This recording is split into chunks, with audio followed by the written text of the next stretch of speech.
Bom, bom dia. A gente vai fazer nesse formato aqui.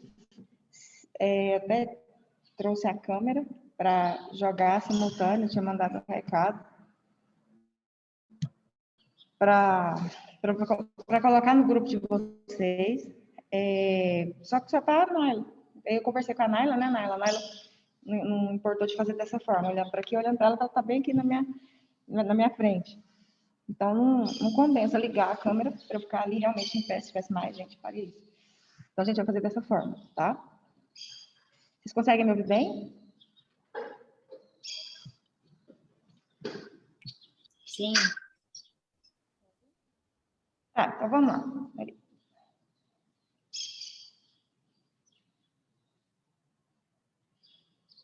Vamos lá, vamos fazer uma retomada de conteúdo e a gente começa na nossa aula. Bom, nós estudamos até agora, nós vimos, na aula passada, a gente fechou alimentos, nós estudamos a execução, que é para mim uma das partes da ação de alimentos que é extremamente mais complicada de se fazer na prática.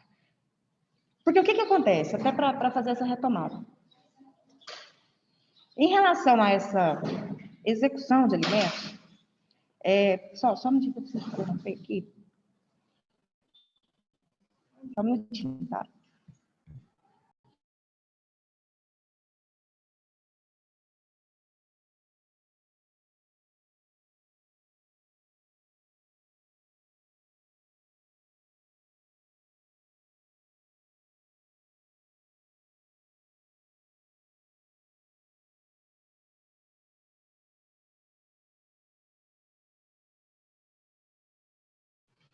Pronto, voltamos aqui. Vamos lá.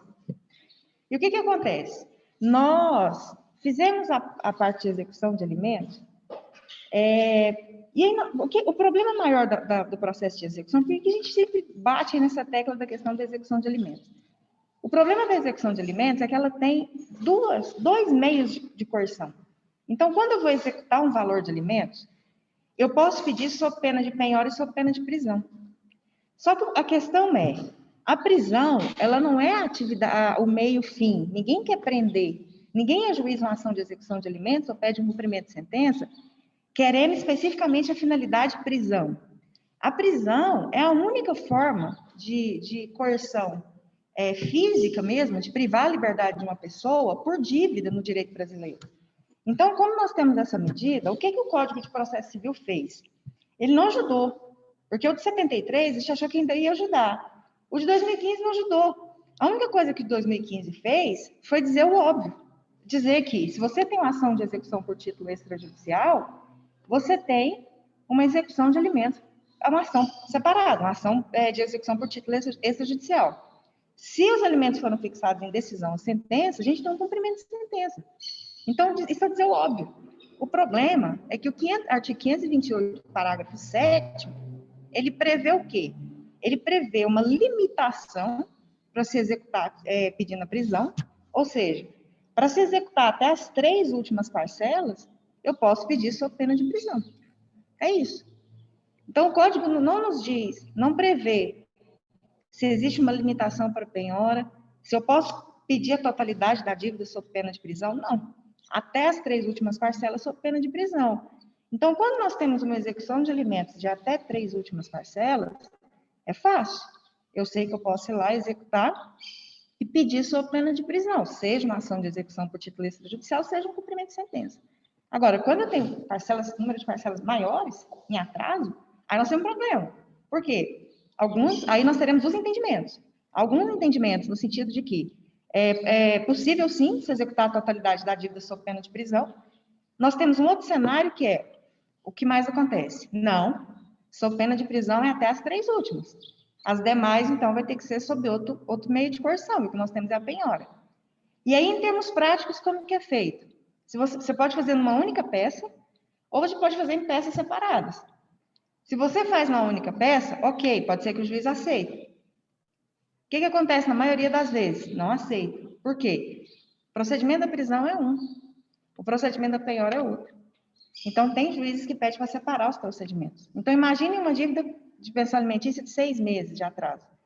a gente faz uma peça para pedir o cumprimento de sentença sob pena de prisão até as 3 últimas, e outra peça para pedir as 3 anteriores sob pena de penhora.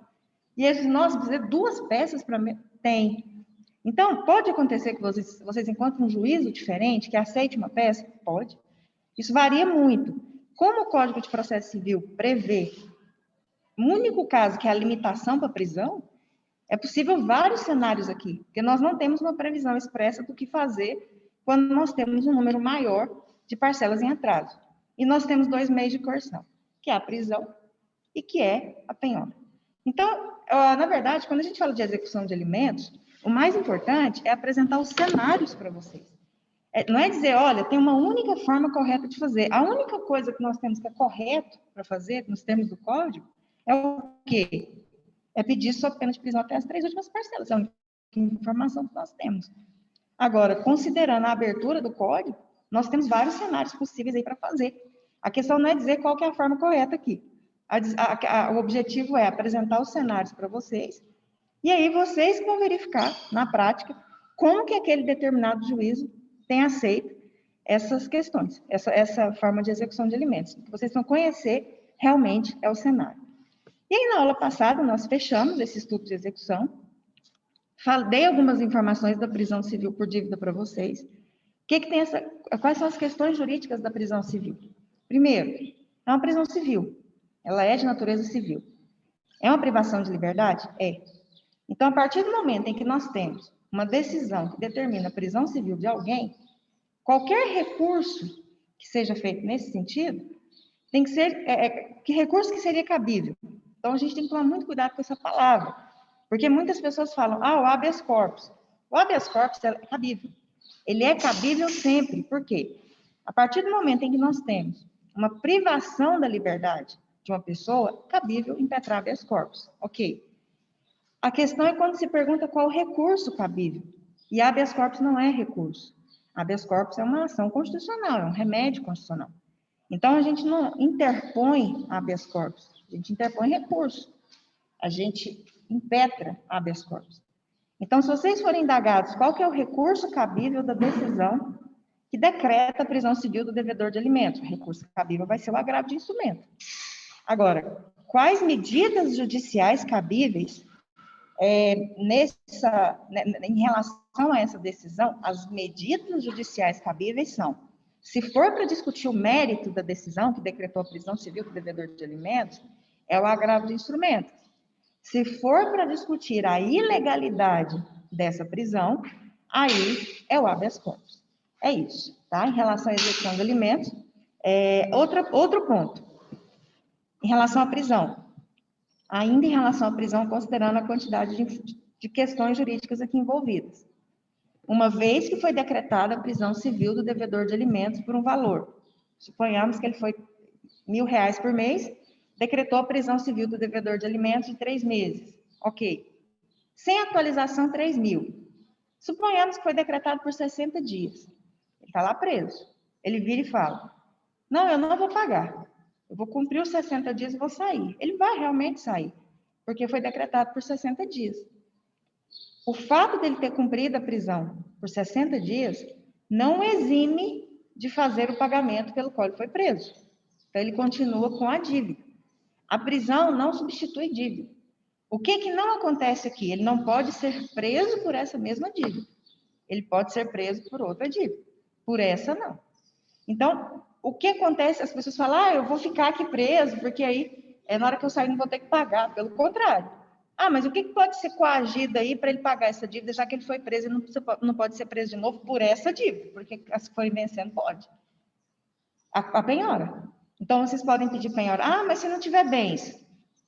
Execução é algo que fica suspenso. Os bens que respondem pela execução, se gestar a execução, são os bens presentes e futuros. Então, o que for surgindo aí, você pode ter um pedido de inscrição no SPC ou Serasa, você pode ter uma penhora online sucessiva, não sei se vocês já ouviram falar dessa penhora online, porque a penhora online você faz um pedido e é feito são tentativas de se fazer bloqueio.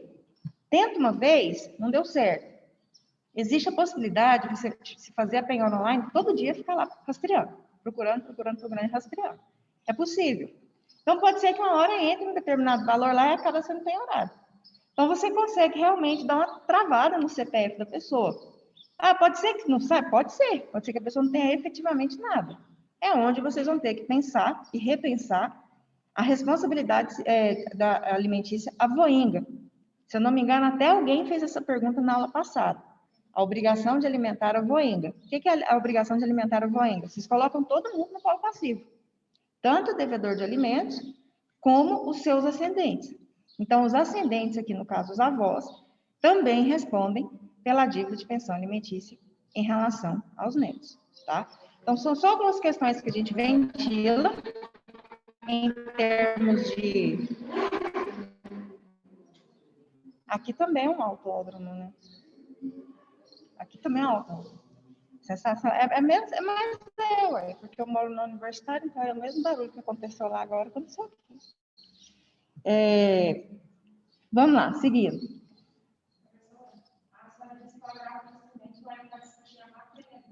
Não, mérito. Não posso pagar porque ela perguntou se o agravo de cimento, o que se discute, né? Aqui é o mérito. Não posso ficar preso, por quê? Porque aconteceu isso. Você apresenta o mérito, por que você não fez esse pagamento? Como se você tentasse justificar que não poderia ser decretada aquela prisão. Então, é uma defesa que é feita, na verdade, dentro do recurso de agravo de instrumento. No habeas corpus, se discute a ilegalidade da prisão. Faltou algum documento, não teve um mandado, faltou assinaturas em mandados, ou seja, houve uma abusividade. Então, são as mesmas questões quando vocês estudaram o habeas corpus, tá? Dúvidas? Podemos voltar para o divórcio? Ok?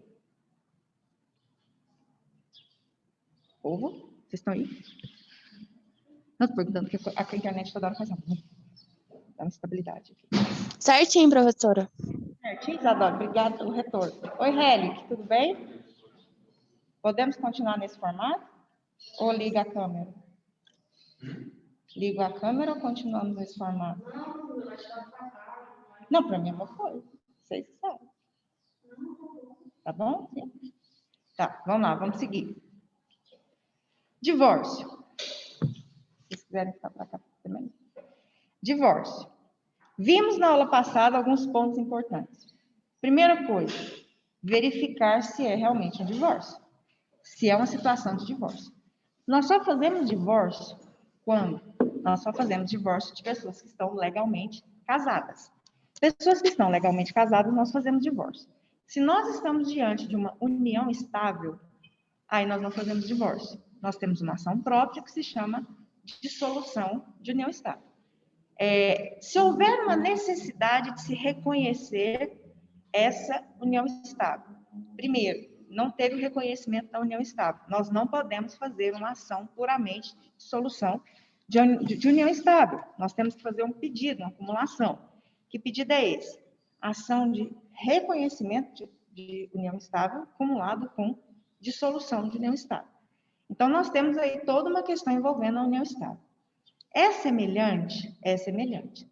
Quando a gente peticiona, quando a gente vê uma petição inicial de divórcio, de união estável, o que vai mudar? Os pedidos, com certeza, porque a gente está pedindo divórcio e dissolução de união estável na outra. Vai mudar o quê? O nome da ação, a fundamentação jurídica também vai ser diferente.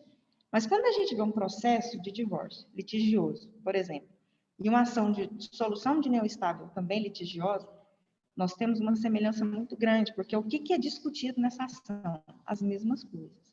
Então, nós discutimos a ruptura, nós discutimos o quê? A partilha de bens, porque aqui prevalece um regime da comunhão parcial de bens. Nós discutimos o quê? A guarda, se ela vai ser uma guarda unilateral, se vai ser uma guarda compartilhada, se vai ter um direito de visita, como que vai ser esse direito de visita, se tem um período de convivência, como que vai ser esse período de convivência. Então, esses mesmos pontos, eles são analisados tanto na dissolução de união estável, como no divórcio. É a mesma coisa, mas são ações diferentes. O ponto principal, divórcio é apenas para pessoas casadas legalmente. na semana, acho que foi na semana atrasada, um casal falou que ia se casar.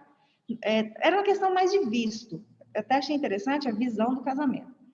Eles estavam querendo tirar um visto porque a mulher era norte-americana e ele queria ir casar e morar lá.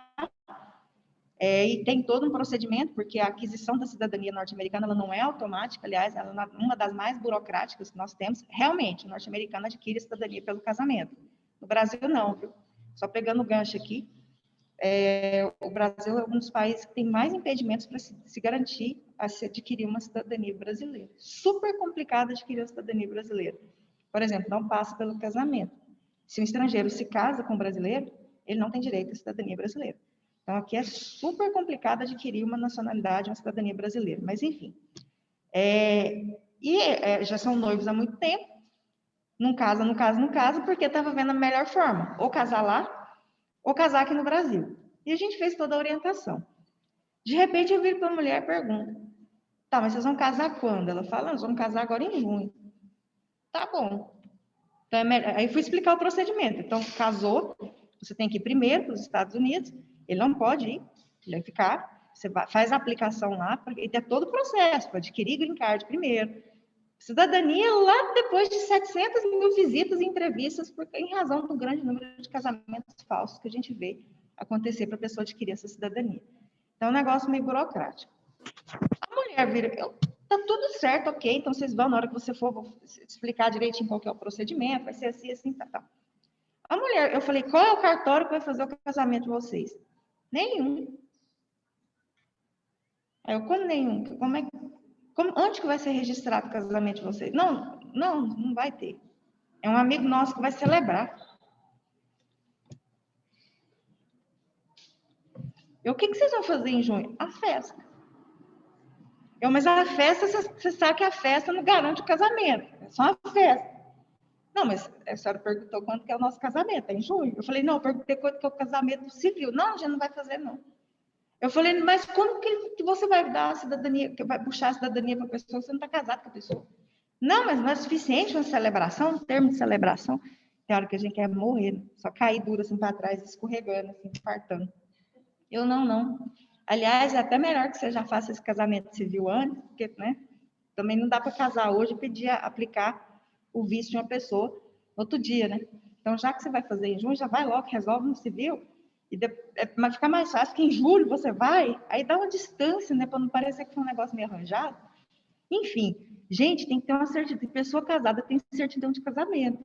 É claro que a palavra casamento hoje, ela se tornou uma palavra assim, as pessoas se sentem casadas. Sabe? Pessoas que estão morando junto há 20 anos. É óbvio que elas vão se intitular como pessoas casadas. Só que para nós do direito, nós temos que tomar muito cuidado, porque nós só divorciamos pessoas que estão legalmente casadas no cartório de registro. Não tem como ser diferente. No mais, teremos que fazer união-estado. E o que acontece? O direito brasileiro define divórcio como um instituto jurídico que vai fazer o rompimento de um vínculo matrimonial que foi adquirido por um casamento legal. Essa é a definição de divórcio.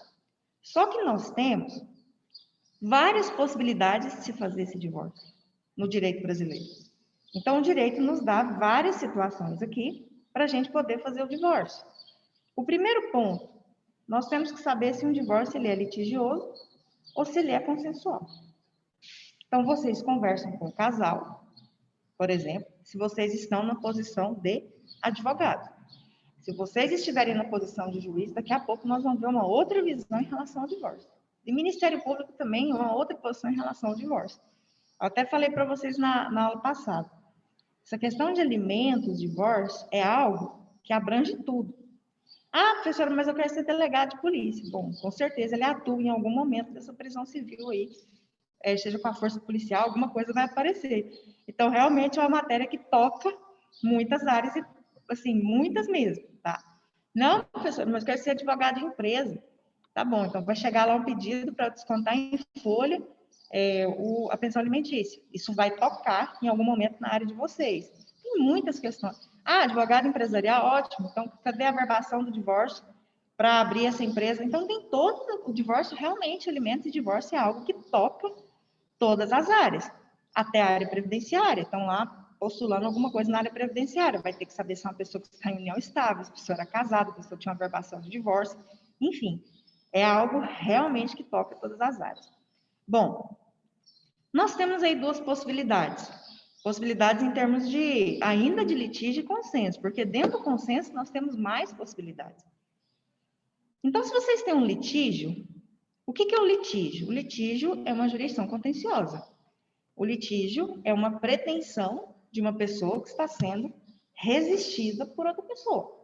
Seja no aspecto de que não quero conceder esse divórcio, não concordo com o divórcio, seja no aspecto de que não concordo com a guarda dos filhos, concordo com o divórcio, mas não concordo com a guarda, seja na partilha dos bens, olha, não concordo com isso, mas não concordo com a forma que está sendo partilhado esses bens.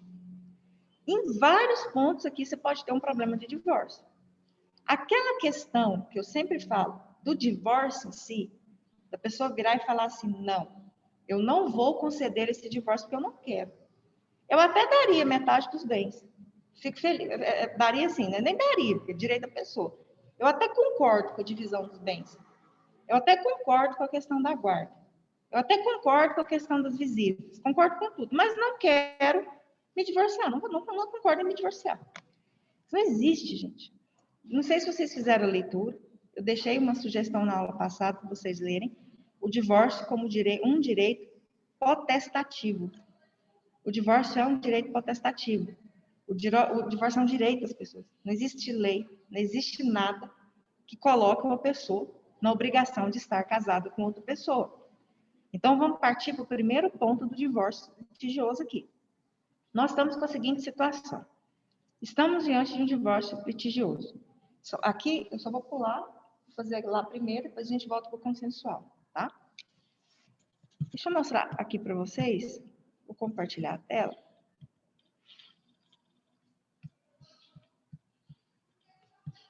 Para vocês seguirem aqui.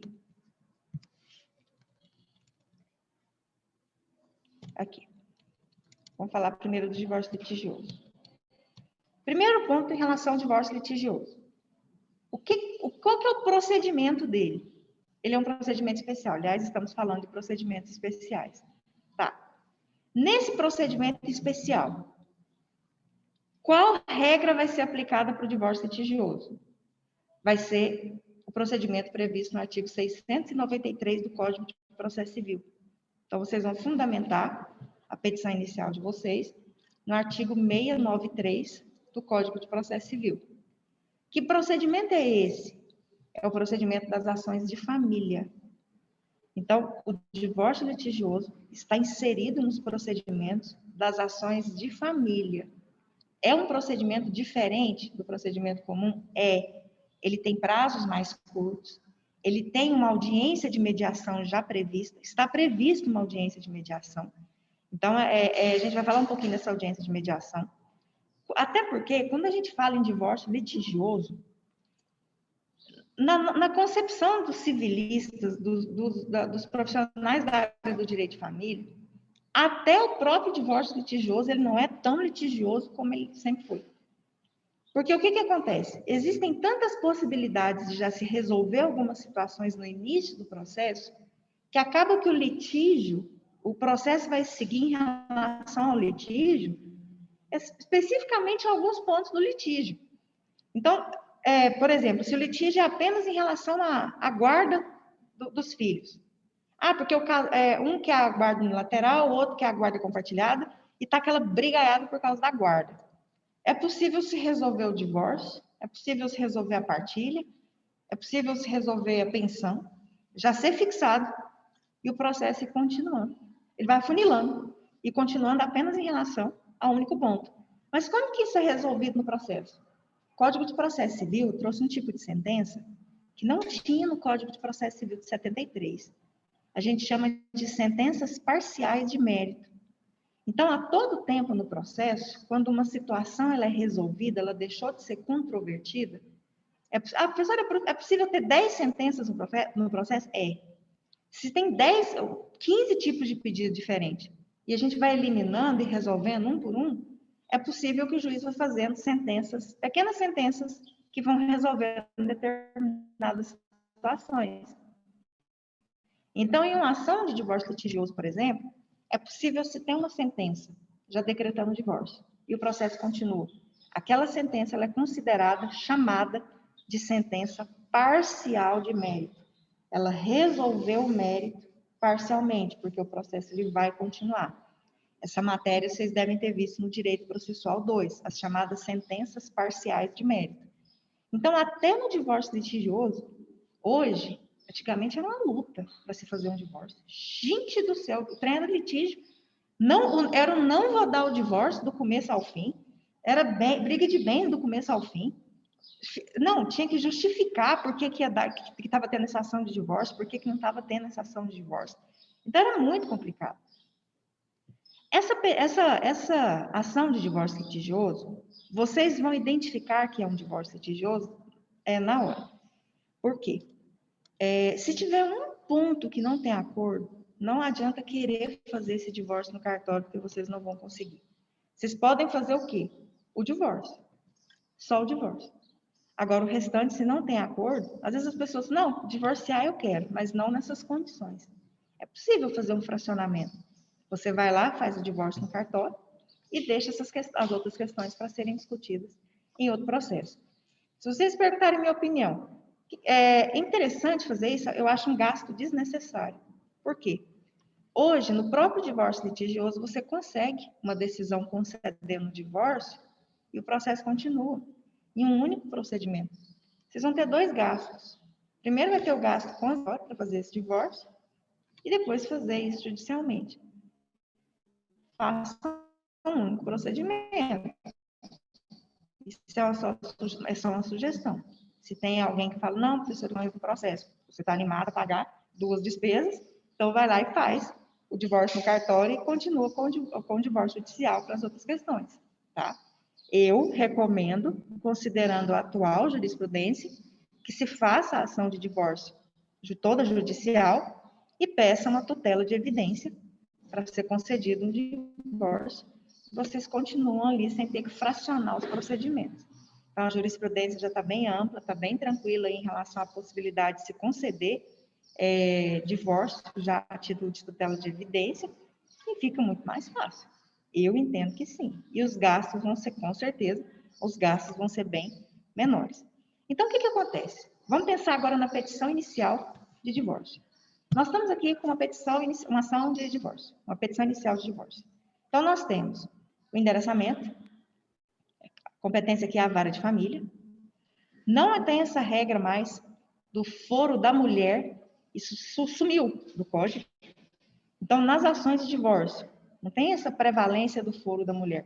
Então, via-se isso como uma situação de desigualdade. Então, aqui geralmente prevalece o domicílio do réu. Vai aquela regra especial, aquela regra geral do Código de Processo Civil. É o domicílio do réu. Geralmente mora na mesma cidade. Mas se não morar, o correto seria fazer o domicílio do réu. Na prática, gente, isso acontece? Não. Quando não tem filho, é o domicílio do réu, filho menor. É o domicílio do réu, mas geralmente as pessoas fazem o domicílio do autor.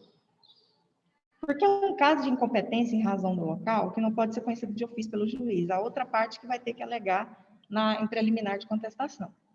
Agora, quando você tem um divórcio litigioso, que tem filhos menores e incapazes, aí é outra história. Esse divórcio, por ter pedido de alimentos, ele vai puxar o foro dos alimentandos.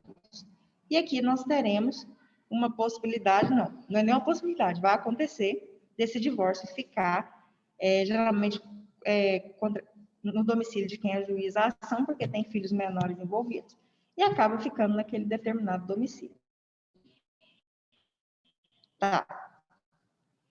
Então, vocês vão montar uma petição inicial, suponhamos que vocês estão ajuizando a ação de divórcio litigioso. Ao juízo da vara de família da comarca de Anápolis, Goiás. Ao juízo da vara de família. Ao juízo.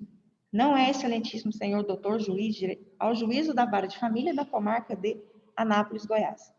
Vocês vão fazer a qualificação das partes.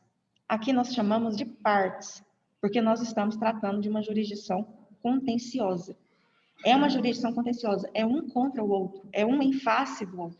Então, aqui vocês vão fazer a qualificação do autor. Aí a gente puxa subsidiariamente o artigo 319 do Código de Processo Civil. Quando vocês vão ajuizar uma ação, vocês colocam a qualificação completa do autor. Quais foram as inovações do Código de Processo Civil de 2015? A obrigatoriedade de se colocar o CPF e o endereço eletrônico. Esses requisitos nunca foram obrigatórios numa petição inicial. No Código de Processo Civil anterior, ninguém obrigava, não era exigência legal colocar um CPF. A gente colocava, porque coloca tudo. Coloca identidade, quase que coloca o número, os números dos cartões, coloca tudo ali na petição. Hoje, o que é exigido obrigatoriamente? O CPF e o endereço eletrônico. Cuidado com essa questão de endereço eletrônico. Porque a gente está vendo aqui algumas ações de procedimento. É uma ação realmente que tem umas verificações assim, processuais bem rigorosas. E eu já vou trazer para vocês algumas situações práticas que estão ocorrendo aí em alguns juízos, para vocês verem as consequências de alguns problemas aí. Vamos vendo aqui, vou contando para vocês. Então, vocês fazem a qualificação da parte. Fulano de tal, casado, está casado? Então, coloca o estado civil da pessoa casada. Fulano de tal, está brasileiro, casado, profissão, está lá. Tudo aquilo que o 319 solicita. Colocou lá. Inscrito no CPF, coloca o número do CPF.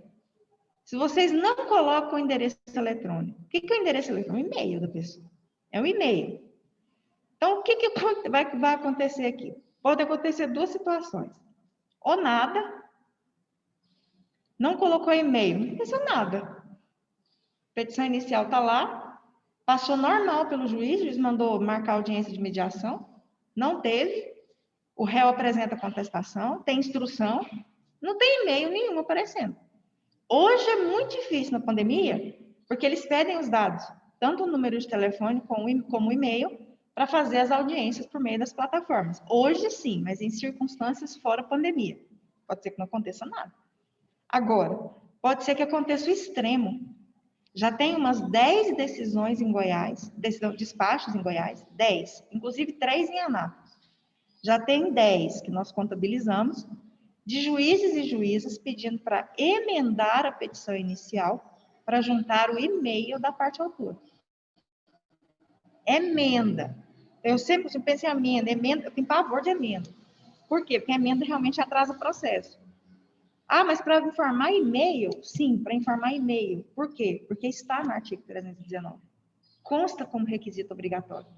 Então, pode ser que a gente não tenha um problema nenhum. Ninguém passou, não foi necessário, não vai precisar juntar e-mail, ok. Mas pode ser que nós tenhamos, do nada, lá um despacho de emenda pedindo para informar o e-mail da parte autora. Vou apresentar para vocês uma situação mais grave ainda. O que acontece? A parte não tinha e-mail. Nem todo mundo tem e-mail. A gente acha que tem, mas tem pessoas que não têm e-mail. O que aconteceu? Uma advogada, ela foi montar uma petição inicial de divórcio, e a parte não tinha e-mail. O que ela fez? Ela colocou o e-mail do escritório. Então, ela pegou o e-mail na petição inicial, depois que ela conversou com a parte, ela viu, nossa, não peguei e-mail. Entrou em contato, a pessoa falou, não tem e-mail. O que ela fez? Ela pegou o e-mail do escritório, jogou na qualificação das partes, mandou ação. Mas a juíza deu um despacho falando da obrigatoriedade de colocar o e-mail, determinando a intimação da parte no prazo de 15 dias e deu uma advertência para o advogado ainda. Considerando que foi apresentado um e-mail que não pertence, colocou na situação de uso de e-mail alheio, criou como um problema mesmo. E aí depois ela foi contar como que foi pego, né? Como que chegou, porque não tinha o nome de ninguém. Ó. Era um e-mail assim, que tinha um sobrenome e o negócio não era tão assim ligado ao escritório. Era o mesmo e-mail que estava no rodapé do papel que estava lá no PDF. Então, olha a conferência que foi feita. Pegou o e-mail que estava no rodapé, fez uma comparação com o e-mail que tinha colocado como sendo da parte, o juiz percebeu que aquele e-mail não pertencia à parte autora, e além da emenda, ainda deu uma advertência na advogada, que ela não poderia utilizar o e-mail que não pertencia àquela pessoa como se fosse dela. Foi um negócio, foi um despacho bem pesadinho, tá? A gente viu o despacho ali, ficou uma situação bem tensa mesmo. Enfim, são situações práticas que a gente passa para vocês para evitar algumas situações que podem acontecer na prática, tá? Pode pensar, gente, mas um mero e-mail, o tal do mero e-mail era antes do CPC de 2015, hoje não. Realmente há juízos que verificam direitinho essa questão do endereço eletrônico. Se vocês estiverem fazendo o exame de ordem e forem fazer uma petição inicial, se cair uma petição inicial, se vocês não colocarem CPF, a palavra CPF, lá, a siglazinha, e endereço eletrônico, vocês vão perder ponto. Por que vocês vão perder ponto? Porque está no 319 como sendo um requisito obrigatório. O que tira ponto em uma peça processual? O que tira ponto é aquilo que é previsto como obrigatório e a gente não põe.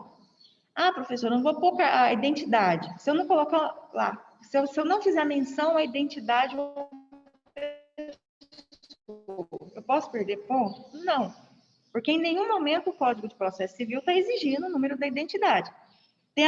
Me faz até muito essa pergunta, por que o CPC exige o CPF e não exige a identidade? CPF é um só. Mas a gente pensa assim, a identidade não. Em cada estado você pode ter uma numeração. CPF é um só no Brasil inteiro. A identidade pode variar dependendo de se você tira uma em outro estado, por exemplo, por algum motivo você está nesse estado e tira, você vai ter uma numeração diferente. Agora o CPF não tem como. CPF é um só, não tem como mudar. Então, por isso que o Código de Processo Civil pede, realmente, a CPF e endereço eletrônico. Cuidado com isso, tá? Principalmente nas provas que vocês forem fazer, uma petição inicial, uma prova de tributário, uma prova de direito administrativo. Por exemplo, uma ação de indenização por responsabilidade civil do Estado. As regras são do Código de Processo Civil. Então, a gente firma bem isso aí,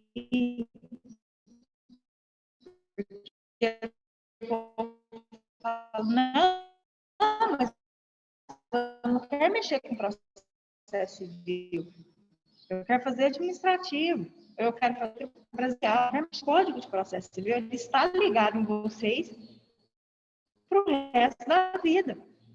Vocês devem estar estudando recursos que a professora Aline Seabra. Vocês devem estar percebendo aí que em algum momento o Código de Processo Civil falar, eu detesto processo civil, eu quero ficar livre disso. Pode ser a área que for. O CPC ele sempre vai estar perto de vocês, porque até ações previdenciárias, para montar uma ação, o Código de Processo Civil vai ditar as regras de elaboração dessa petição inicial. Então, não tem como fugir disso, tá? Eu estou dizendo aqui para vocês. Bom, eu só estou aproveitando esse momento para a gente falar de uns requisitos de petição. Então, vocês, em relação à qualificação do réu, bom, geralmente, quando é divórcio, por se tratar de um casal, geralmente a gente tem as informações da outra parte.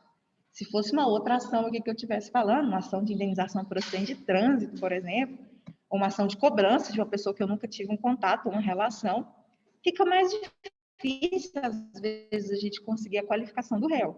Então, basta a informação do endereço para facilitar a citação e ok, o negócio vai. Agora, quando a gente está falando de um divórcio, geralmente subentende que o autor ou a autora tenham alguma informação em relação à parte contrária. O código exige a qualificação das partes? Exige. Então, nós estamos aqui em relação de um contra o outro. Tá, professora, mas vamos supor que eu não tenho, a única coisa que eu tenho do réu, eu não tenho a identidade do réu ou da ré, eu não tenho o número do CPF, eu não tenho o e-mail, endereço eletrônico, pode ser que tenha mudado. Eu não tenho algumas informações, a única coisa que eu sei aqui é o nome completo dessa pessoa e o endereço. Desde que seja possível o contraditório, essa ação vai seguir. E o que acontece? O próprio artigo 319, ele traz a seguinte informação. Se houver dificuldade na obtenção da qualificação, especialmente do réu, é possível que diligências aconteçam durante o processo para que essa qualificação fique completa em determinado momento. Então, vocês não vão ter problema em relação a faltar elementos na qualificação. Não é caso de emenda, tá? É isso que eu estou querendo dizer para vocês. É caso de emenda se for do autor. Se vocês não têm informações suficientes sobre a qualificação do réu, não tem problema. É só ter diligências durante o processo, porque aí essa qualificação vai acabar surgindo.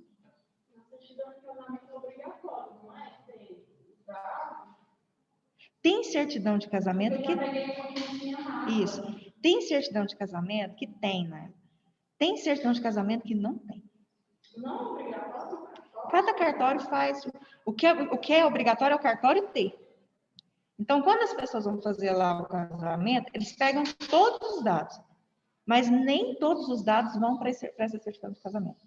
Então, vai depender muito do cartório. A dúvida da Naila foi a seguinte: é obrigatório uma certidão de casamento ter todas as informações das partes? Nem todas têm. Pode ser que um cartório coloque todas as informações, porque tem muitos tipos de certidão. Pode ser que aquela tenha, mas pode ser que você pegue um cartório que coloque só o necessário.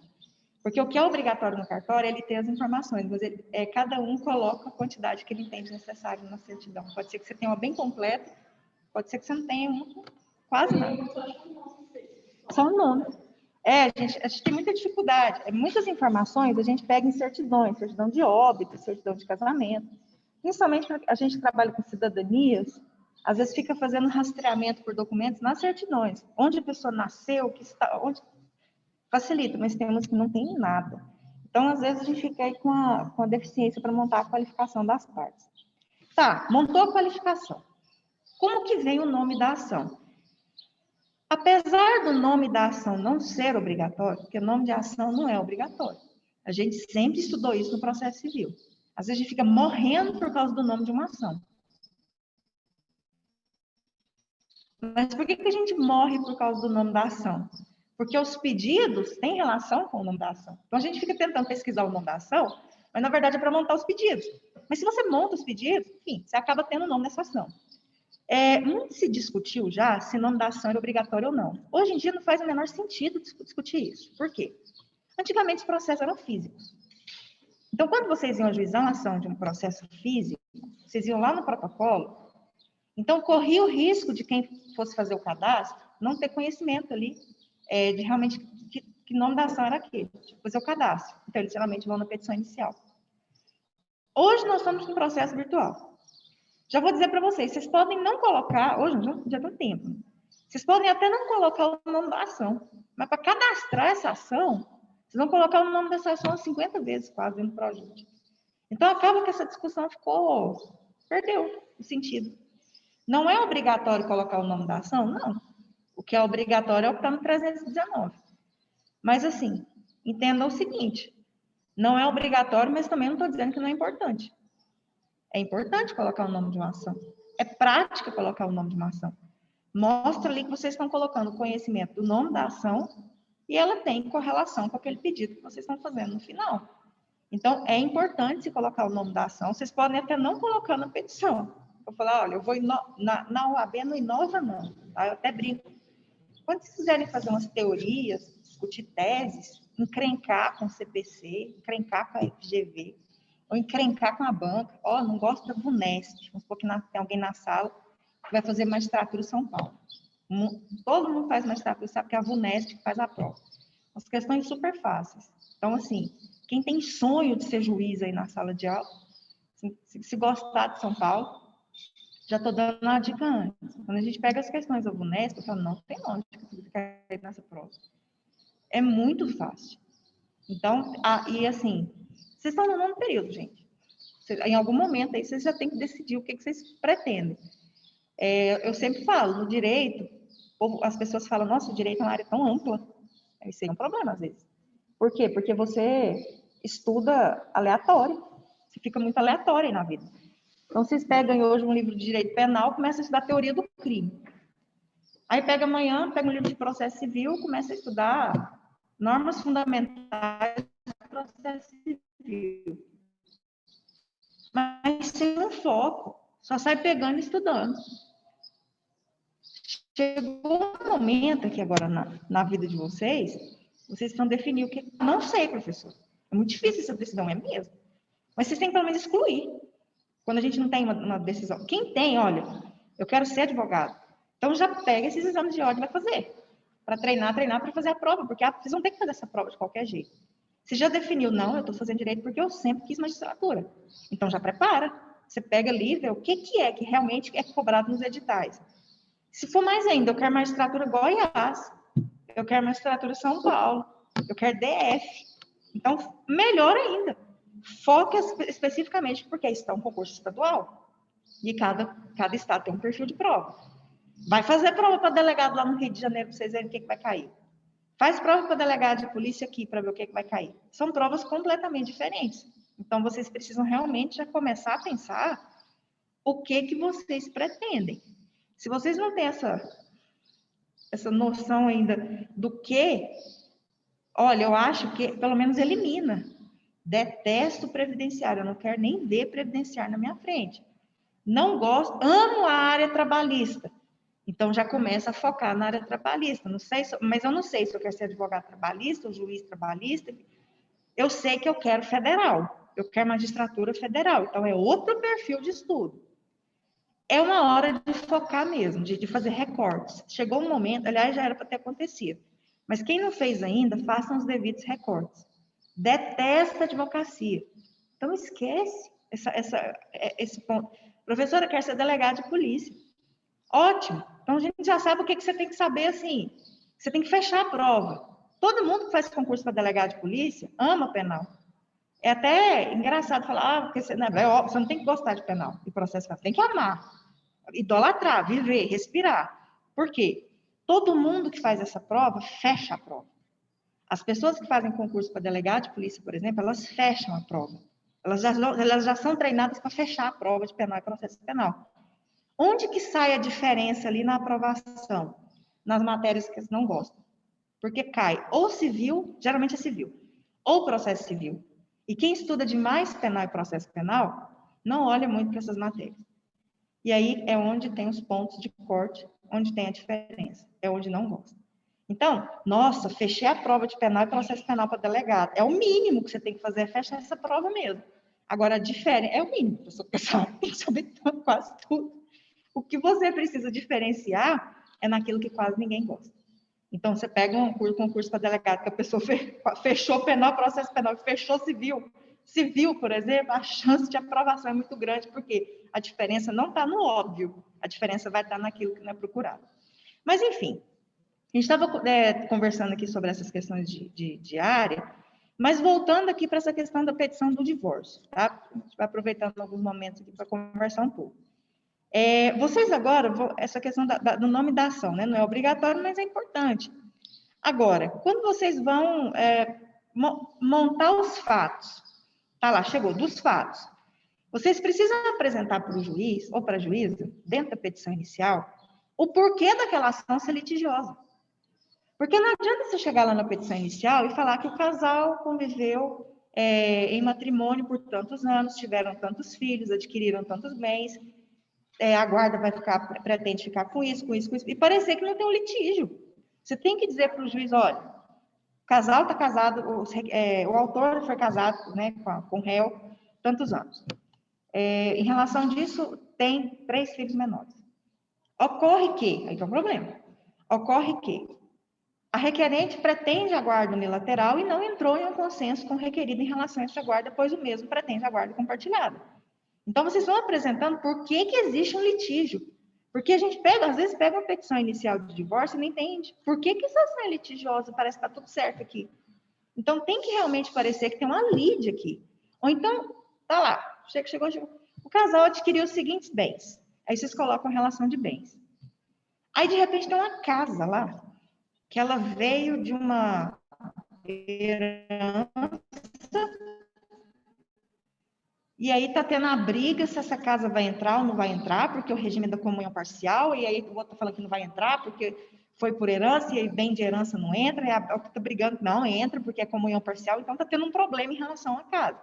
Então, deixa claro, aquele ponto específico, esse ponto vocês têm que pensar no que o réu vai alegar. E já constrói a petição inicial pensando no que o réu vai alegar. Então, se vocês colocam lá, adquiriu tantos bens, e quer que a partilha seja feita dessa forma, coloca a forma.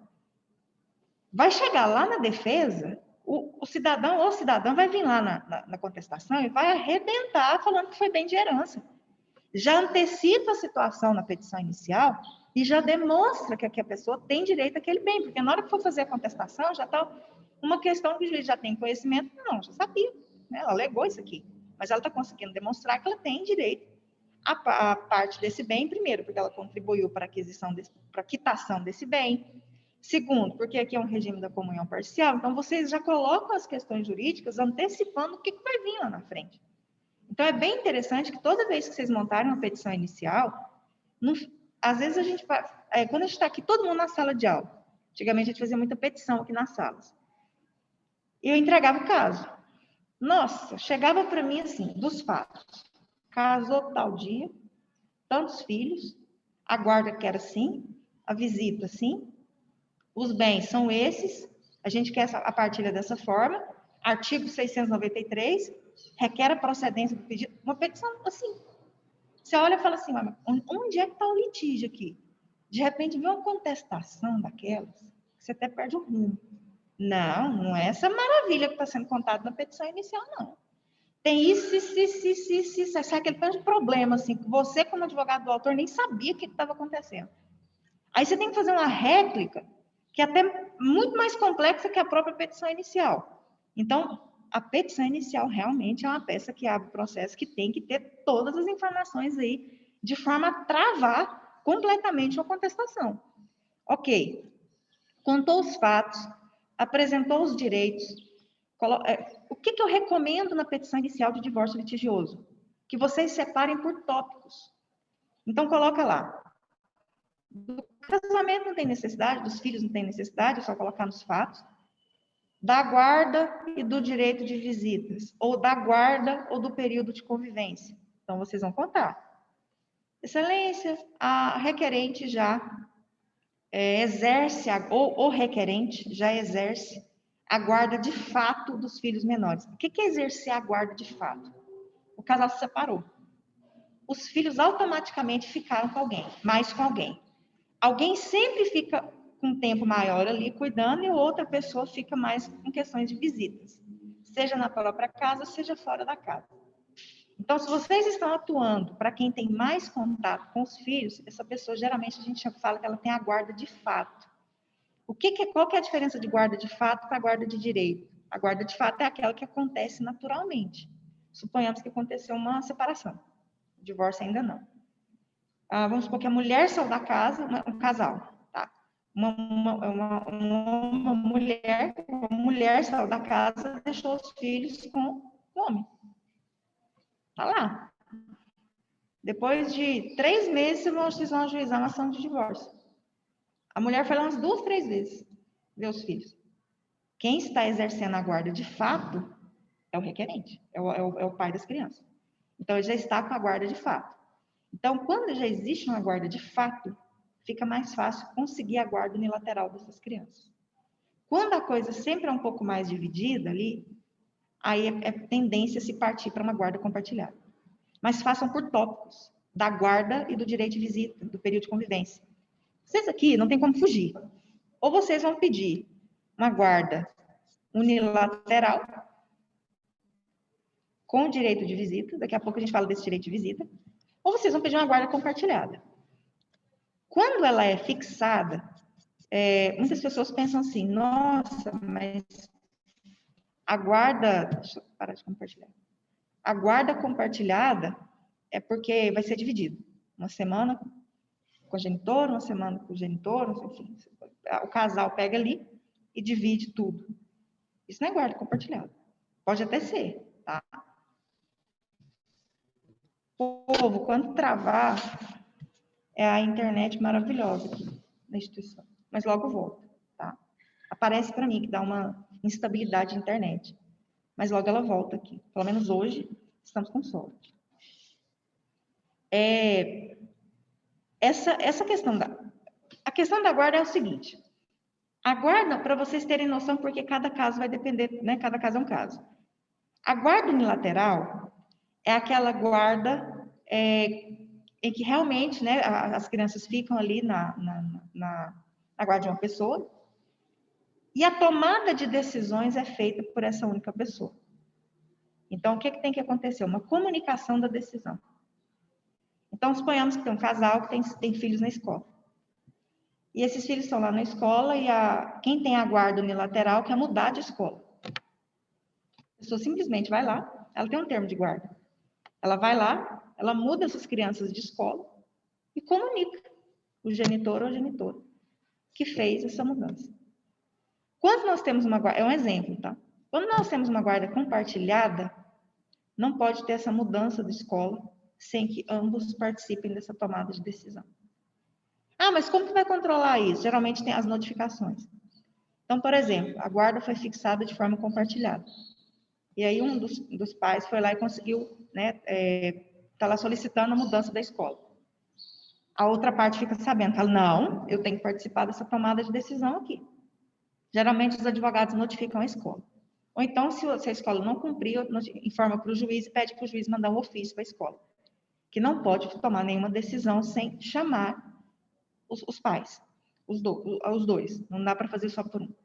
Então, a guarda compartilhada, ela não está tão ligada à questão de passar tempo com os filhos. A guarda compartilhada está mais ligada a questões envolvendo tomada de decisões e responsabilidades em relação aos filhos. É esse ponto. Ah, mas aquela guarda que os filhos ficam uma semana com um, uma semana com outro, uma semana com um, uma semana com outro. Isso não é nem unilateral nem compartilhado. Isso é chamado de guarda alternada. A guarda alternada, ela está caindo em desuso no direito brasileiro. Hoje, pelo menos 90% dos juízes pedem para adequar a petição inicial para ser unilateral ou compartilhado. Por quê? Porque essas equipes multidisciplinares que fazem as perícias psicossociais já apresentaram para os juízes que a melhor forma não é a guarda alternada. Então, é melhor que se passe um tempo maior aí, sem ser uma semana, não se cria uma rotina, principalmente para crianças mais novinhas. Se for adolescentes, fica um pouco mais fácil conseguir uma guarda alternada. Mas quando são crianças, 2, 3, 4 anos, 1 ano, não consegue. Não adianta, os juízes entendem que a guarda alternada não é a melhor forma. Aliás, é difícil. A gente viu o advogado falando em guarda alternada. Gente, nem usa mais guarda alternada. Muito difícil mesmo. Pode ser que vocês consigam algum juiz ou juíza que autorize? Pode. No direito tudo é possível. Mas hoje, realmente, utiliza-se mais ou a guarda unilateral ou a guarda compartilhada. Ah, tá, mas eu quero uma guarda unilateral, mas a outra parte fala, mas eu quero ficar mais com os meus filhos. Problema. Aí você coloca ou visita livre, a ser combinada entre os pais. Eu não gosto muito de visita livre, mas ok. Ou você coloca, aumenta os dias. Tantas vezes por semana, de 15 em 15 dias finais de semana. Enfim, é mais comum acontecer dessa forma, tá? Mas não coloquem guarda alternada, pelo menos aqui em Anápolis, pouquíssimos, só se a da terceira vara eu não vi ainda. Mas pelo menos as que já estavam aqui não gostam muito da guarda alternada, não. Mas pode ser que vocês, né, conversando aí, vejam só se vocês quiserem mesmo, tá? Mas utiliza-se mais a guarda unilateral e a guarda compartilhada. Quando vocês forem pedir a guarda unilateral, geralmente pede-se o direito de visita.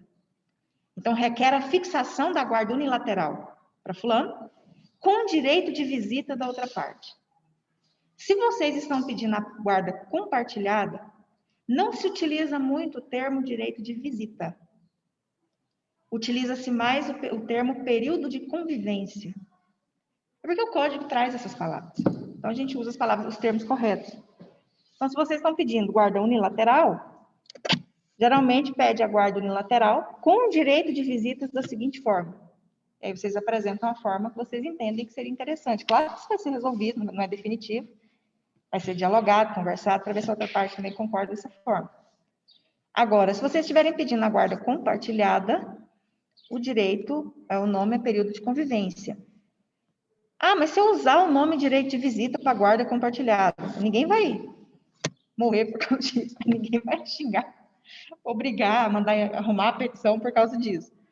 Mas se for colocar de forma correta, está pedindo a guarda no lateral, o direito de visita, está pedindo a guarda compartilhada, a outra parte do período de convivência. Outra coisa que vocês precisam colocar quando vocês estão tratando da guarda, Tem muita coisa, né? Espero que vocês estejam anotando. Se vocês não estiverem anotando, depois volta, pega essas informações. Na aula, assiste de novo. Quando vocês pedem a guarda, vocês precisam informar na petição inicial onde vai ser a residência permanente do menor ou da menor. O juiz precisa saber, tá? Quando a guarda é compartilhada. Quando a guarda, vocês estão pedindo lá a guarda compartilhada. Falando, não, olha, requer a fixação da guarda compartilhada. Ok. Só que vocês têm que dizer para o juiz ou para a juíza onde vai ser a residência fixa, permanente do menor ou da menor. É congenitor, enfim. Tem que dizer com fixação de residência permanente junto ao genitor, junto à genitora. Com o período de convivência da seguinte forma. Então, na guarda compartilhada, precisa informar onde é a residência permanente dos menores, ou da menor, ou do menor. É com quem? Porque é compartilhado. E o período de convivência vai ser como?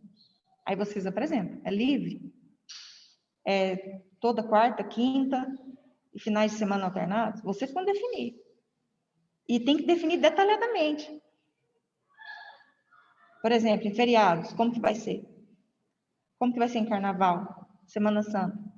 Como que vai ser Natal? Ano Novo? Com quem? Tudo. Tudo, os detalhes.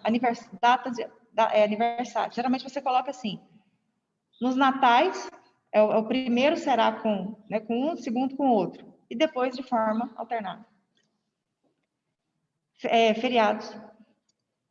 Os aniversários. O aniversário de um vai ser de outro. No aniversário das crianças. Um ano com um ano com outro. Então, é bem detalhado. Não é só chegar e falar o período de convivência assim, tal dia. Por quê? Porque lá na hora, pelo menos na hora da audiência, vai perguntar. Se a petição vai ficar incompleta. Pode ser que não dê emenda? Pode. Mas lá na hora da audiência de mediação, vão começar a perguntar. Nós estamos na petição de divórcio até agora, litigioso. Então, a gente pensa que petição inicial de divórcio, não, só pediu divórcio. Na consensual ainda vai, mas na litigiosa, ela é extremamente detalhada.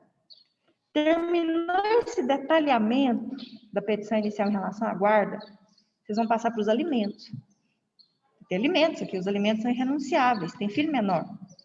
Se não tiver filho menor, então o casal renuncia o direito a alimentos, ok. Mas se tem filhos menores, vocês vão ter que apresentar para o juízo uma planilha de gastos, de despesas. Olha, a menor tem essas despesas, o menor tem essas despesas, os menores têm essas despesas. E chega num valor aproximado, não é um valor fixo, não tem como se chegar para cada mês uma situação. Mas para se ter um parâmetro de despesa. E vai apresentar para o juiz também, não só as necessidades, aí é a aula de alimentos, as possibilidades de quem vai pagar. Então, quanto que vocês querem de pensão alimentícia? Estão pedindo ali de pensão alimentícia para essas crianças. E aí vocês vão colocar percentuais em cima do salário mínimo. Não em valores. Para evitar as emendas também. Já posso dizer para vocês, estou querendo 1.500 e poucos reais aí de pensão. 150% do salário mínimo. É assim que a gente pede alimento. 2.000 e poucos reais de pensão. 200% do salário mínimo. 600 e poucos reais de pensão. 60% do salário mínimo.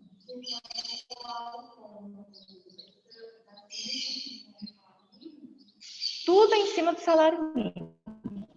Tudo. É claro que o que vai mudar aqui é o valor. Você vai ter que comprovar quanto aquela pessoa tem condição de pagar dentro daquelas necessidades. Então, se é um empresário, se é um servidor público, se é um autônomo, essa pessoa tem possibilidades. Que possibilidades são essas? Aí você apresenta, você não tem conhecimento nenhum. Você joga uma estimativa e deixa para instrução. Porque você pode pedir quebra de sigilo bancário, as informações de imposto de renda, aí vai ter uma instrução um pouquinho mais pesada, para se chegar no valor. Tá? Quando é servidor público, é mais fácil, por exemplo.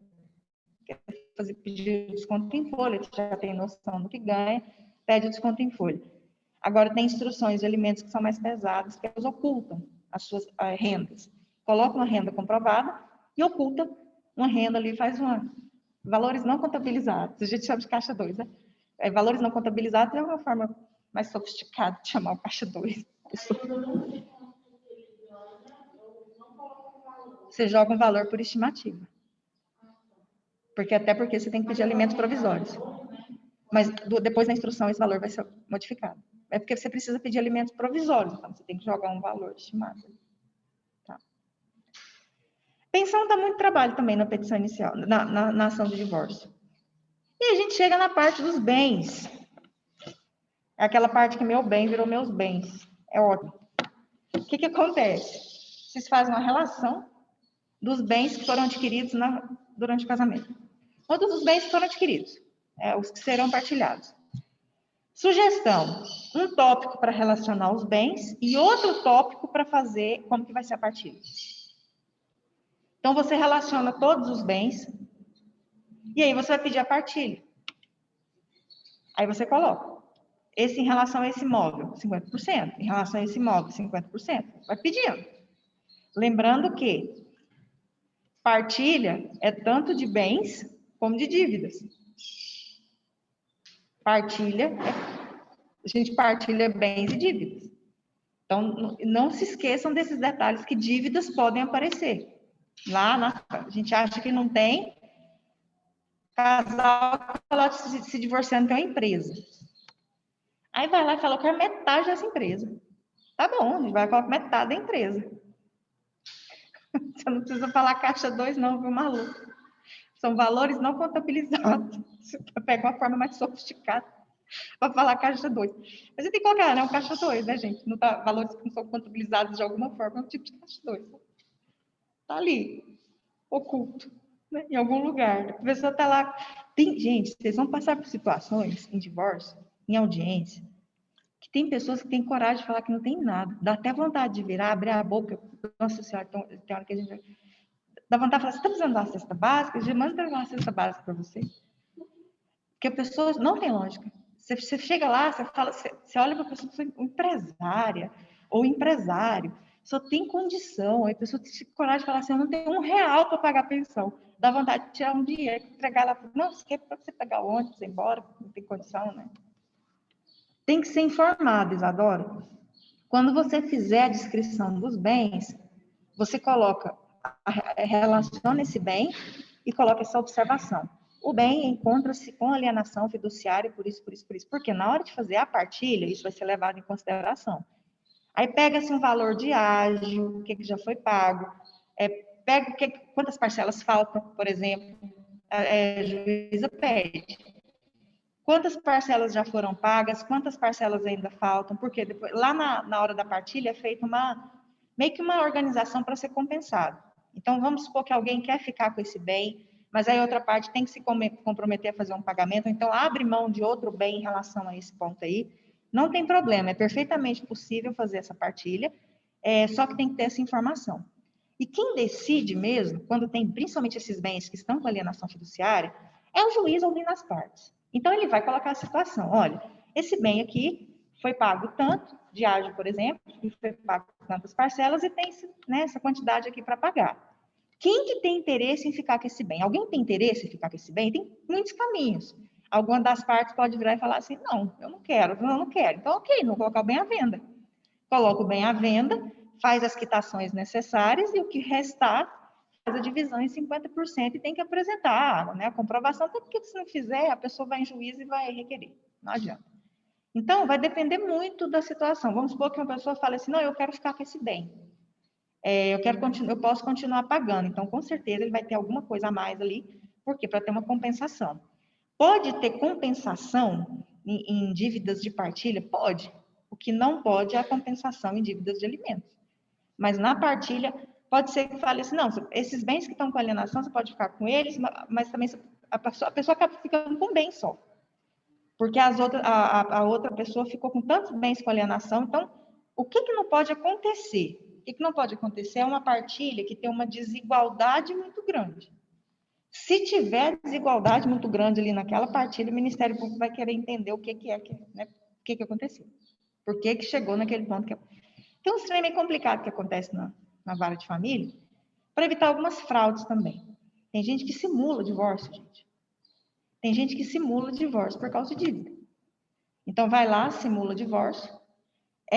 Quem faz estágio na vara de família sabe o que eu estou dizendo. Então, o Ministério Público está ali para quê? Para olhar isso aí. Então, pode ter bens com alienação fiduciária? A maioria dos divórcios tem. Então, você tem que informar que está em alienação fiduciária e a partilha vai ser feita de uma forma a considerar quem quer ficar com isso aqui. Ninguém? Então, coloca a venda.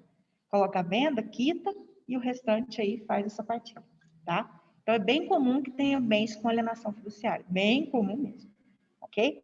Vai depender de quem tem interesse em permanecer com esse bem. Dúvida? Ok?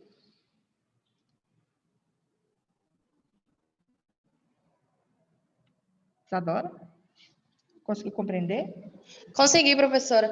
Eu só que, tipo assim, aí no caso vai ser na mesma peça que eu vou falar da... Ai, meu Deus. Eu esqueci a palavra. Da alienação.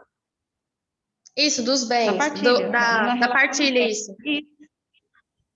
Isso. Na hora que você relacionar os bens, aqueles que estão com alienação fiduciária, você já põe a observação. Este bem encontra-se em alienação fiduciária, já para ganhar tempo. O valor quitado é tanto, foram pagas tantas parcelas e faltam tantas parcelas. Aí fica bem mais completa ainda. Ah, entendi. Obrigada. Ok? Ok. Seguindo.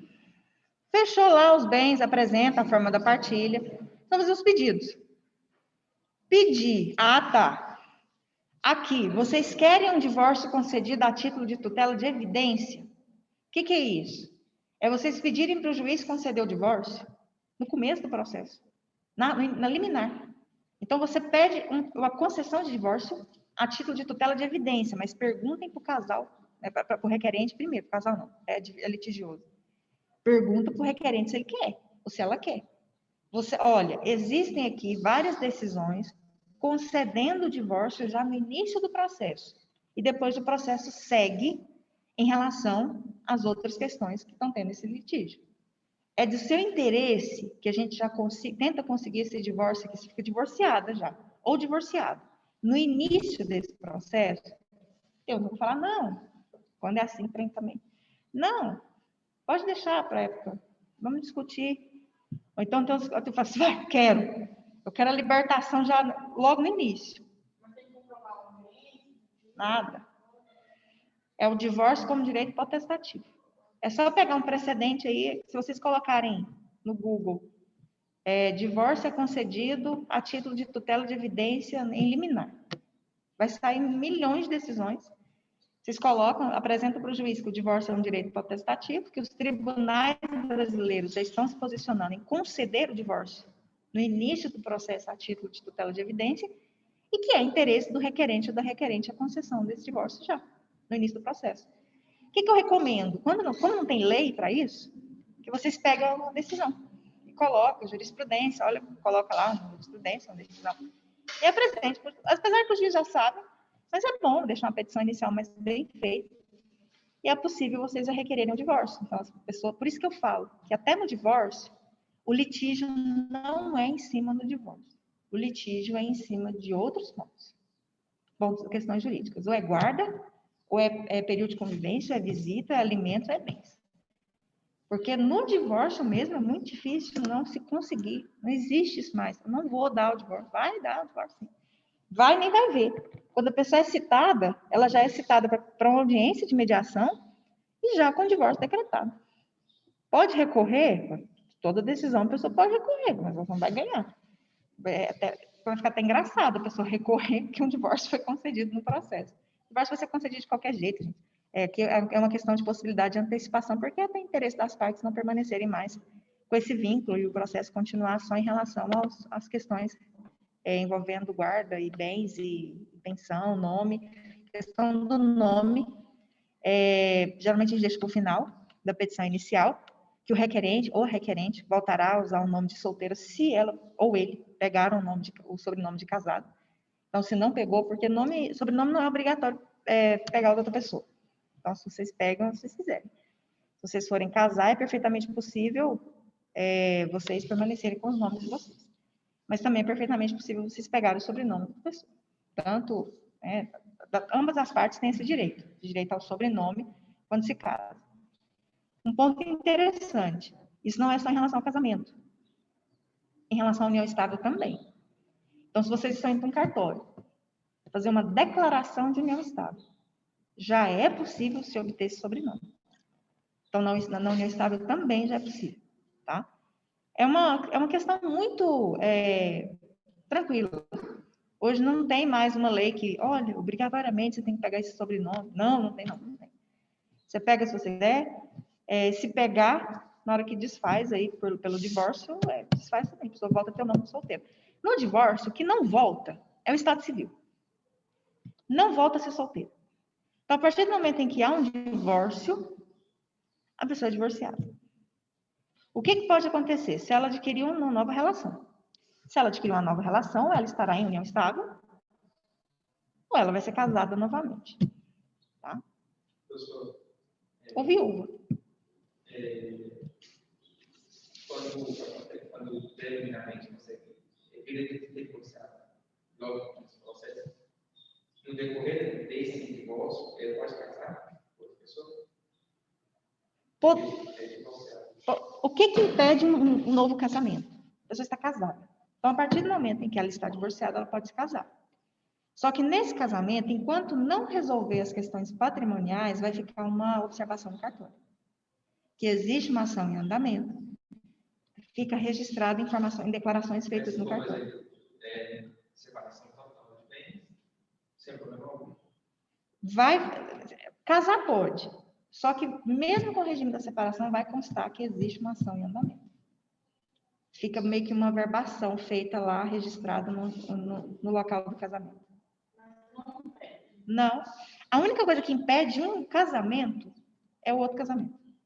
Se você está divorciado, é perfeitamente possível. Tá? Até porque as ações, é exatamente por isso que tem muitas decisões concedendo divórcios a título de tutela de evidência, porque tem muitas pessoas querendo se casar. E sabe que uma ação litigiosa pode demorar mais do que um tempo convencional aí em relação a outras ações consensuais.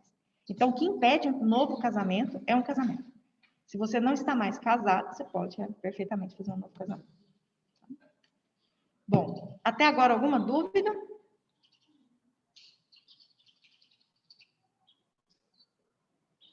Até agora não. Professora. Agora não? Tá. Nós ainda estamos em divórcio litigioso. Olha só. Valor da causa. Valor da causa é um negócio que não é muito fácil aqui, não. Nos alimentos é fácil. É a soma das 12 parcelas pretendidas.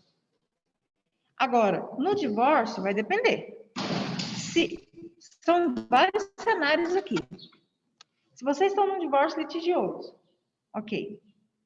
Sem bens, então vai ser o valor dos alimentos. É a soma, vai ser a regra dos alimentos. Se vocês estão num divórcio com bens, vai ser o valor dos bens. E se vocês estiverem pedindo alimentos, mais as 12 parcelas de alimentos. Mais as 12 parcelas de alimentos. Tem que somar lá no valor da causa. Professora, coloquei só os bens. O que pode acontecer? Duas coisas. Nada. Como pode vir um juiz ou uma juíza mandar emendar a petição inicial, porque no valor da causa só consta os bens.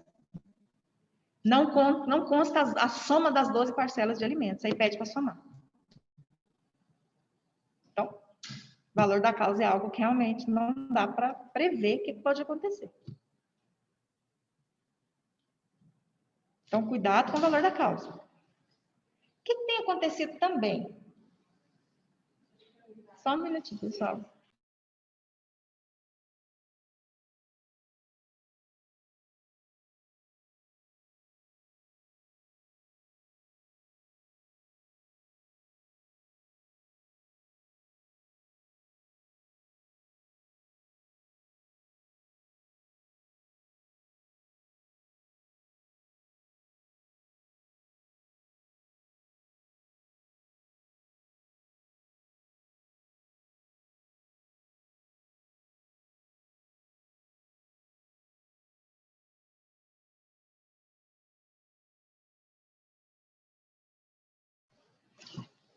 Pronto, Paul, pedindo só o pessoal da secretaria que veio aqui para a gente esclarecer uma coisa. Tá?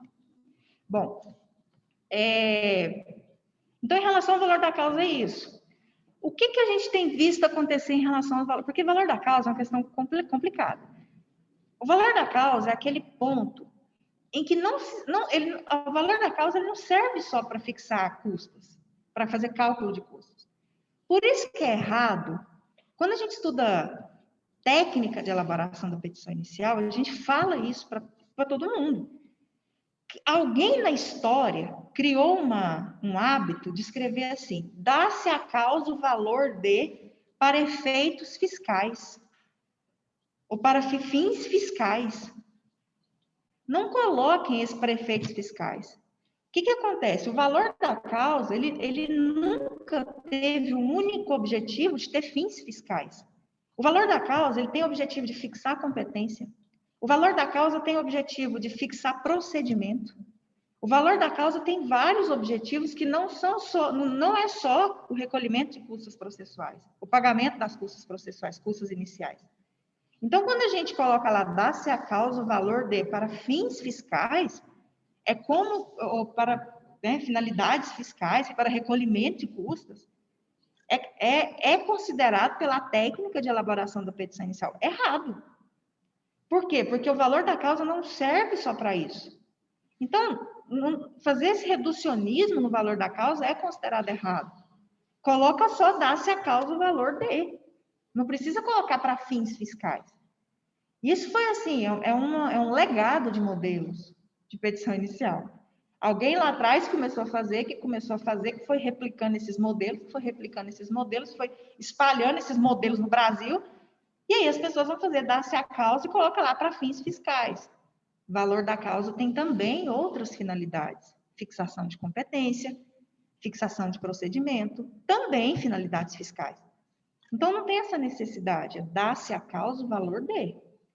Em relação ao divórcio litigioso, tem muita jurisprudência aí dizendo o seguinte: como é uma ação de um contra o outro, em face do outro, a pessoa que está ajuizando a ação, ela tem direito à meia-ação, metade.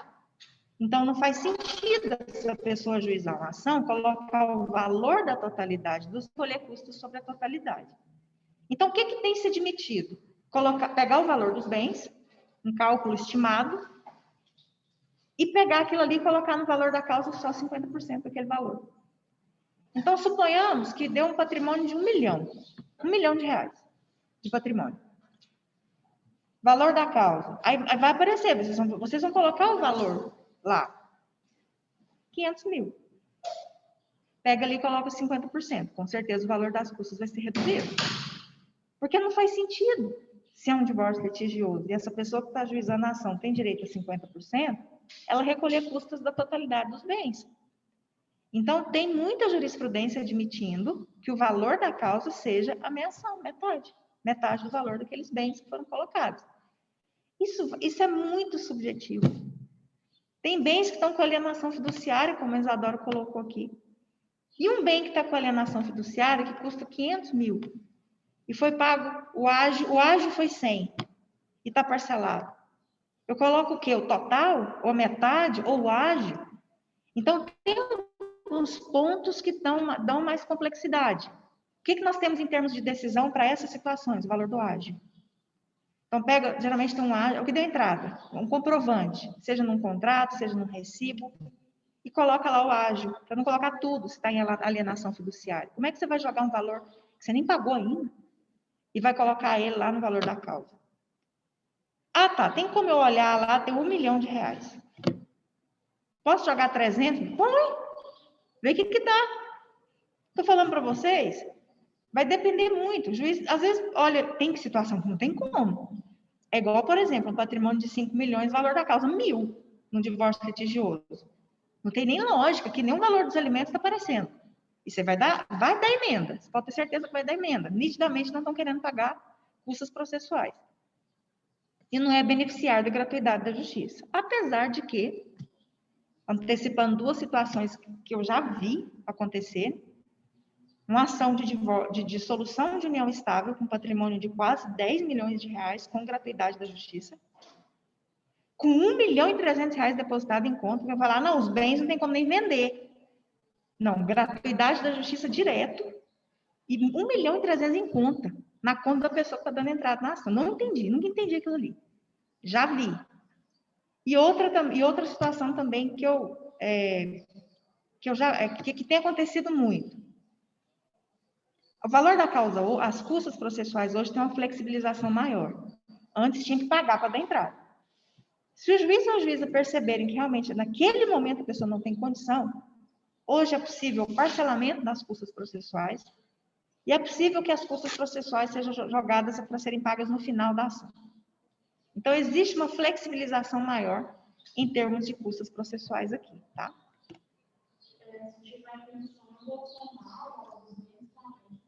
Isso. Então, vamos supor que tem bens e pensão. E vamos supor que vocês estão fazendo um divórcio litigioso. 500 mil de bens quitados. Você vai ajuizar a ação, vai colocar a sua meia-ação, 250 mil. Você está pedindo aí R$2.000 de pensão alimentícia, convertido, tá? Em percentuais. Vai multiplicar por 12. Então, você vai pegar 250 mil, que é 50% dos bens, mais o valor, 12 vezes aquilo que vocês estão querendo, 24 mil. Então, vai somar. No valor da causa, não vem a soma. O juiz vai entender. Na hora que você pegar lá o valor dos bens, vai colocar, com certeza, ele já vai ver que você está colocando a meia-ação e que teve uma soma ali em relação aos alimentos. Mas tem que ter. Ah, professora, colocar só os valores dos bens. Tem 2 semanas, nem 2 semanas, que eu vi um despacho de emenda para acrescentar o valor dos alimentos. A soma, para fazer a soma. E o juiz ainda dando aula lá. O valor dos alimentos corresponde à soma das 12 parcelas. Assim, neste caso, considerando que é isso, a requerente deverá somar... Nossa, gente, tem despacho que vem, que eu fico olhando, eu falo, Deus amado, se eu levasse um despacho desse, eu acho que eu caía dura. É como se pegasse, quase que desenhasse mesmo para as pessoas. Tem, parece que... Ensinando para os advogados como que faz. Quase que desenha, quase que pega assim, X mais Y é igual a... Tem cada despacho que a gente vê que eu falo, meu senhor. Gente, na última não que eu quero fazer tutela provisória, mas no final a gente vai fazer uma oficina de petição inicial. Eu vou mostrar para vocês uns despachos que vocês não acreditam que aquilo é verdade, mas é. Porque a gente usa muito nos cursos práticos e até na própria OAB, para quem já é advogado. Se vocês verem, os despachos, a gente recorta, a gente nem copia direito, a gente recorta, pra vocês, assim, já escaneia para colocar para vocês verem. Não tem lógica os despachos que a gente vê assim, os negócios que acontecem na prática. Tem umas petições que a gente vê que não tem lógica. Você fala, não tem lógica, isso aqui é uma petição.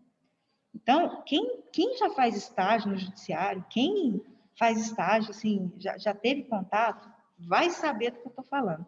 Tem petição que a gente não entende que aquilo é uma petição inicial. Você não sabe o que é aquilo. Você não sabe se é um ofício. Você não sabe exatamente se aquilo é uma petição inicial ou não. Acho que na oficina aqui de petição inicial, vou trazer para vocês verem. Então é isso. Olha só como que é tranquilo. Agora o procedimento, porque é um procedimento das ações de família. Olha só. O juiz recebe, agora feita a petição inicial, juntou procuração, juntou certidão de casamento, os documentos dos bens, se vocês não tiverem todos, informa para o juiz, para a juíza que vocês não terem todos, coloca na petição inicial que não tem todos, que está em poder em posse da outra pessoa, enfim. Vocês fazem a petição inicial, juntam toda essa documentação.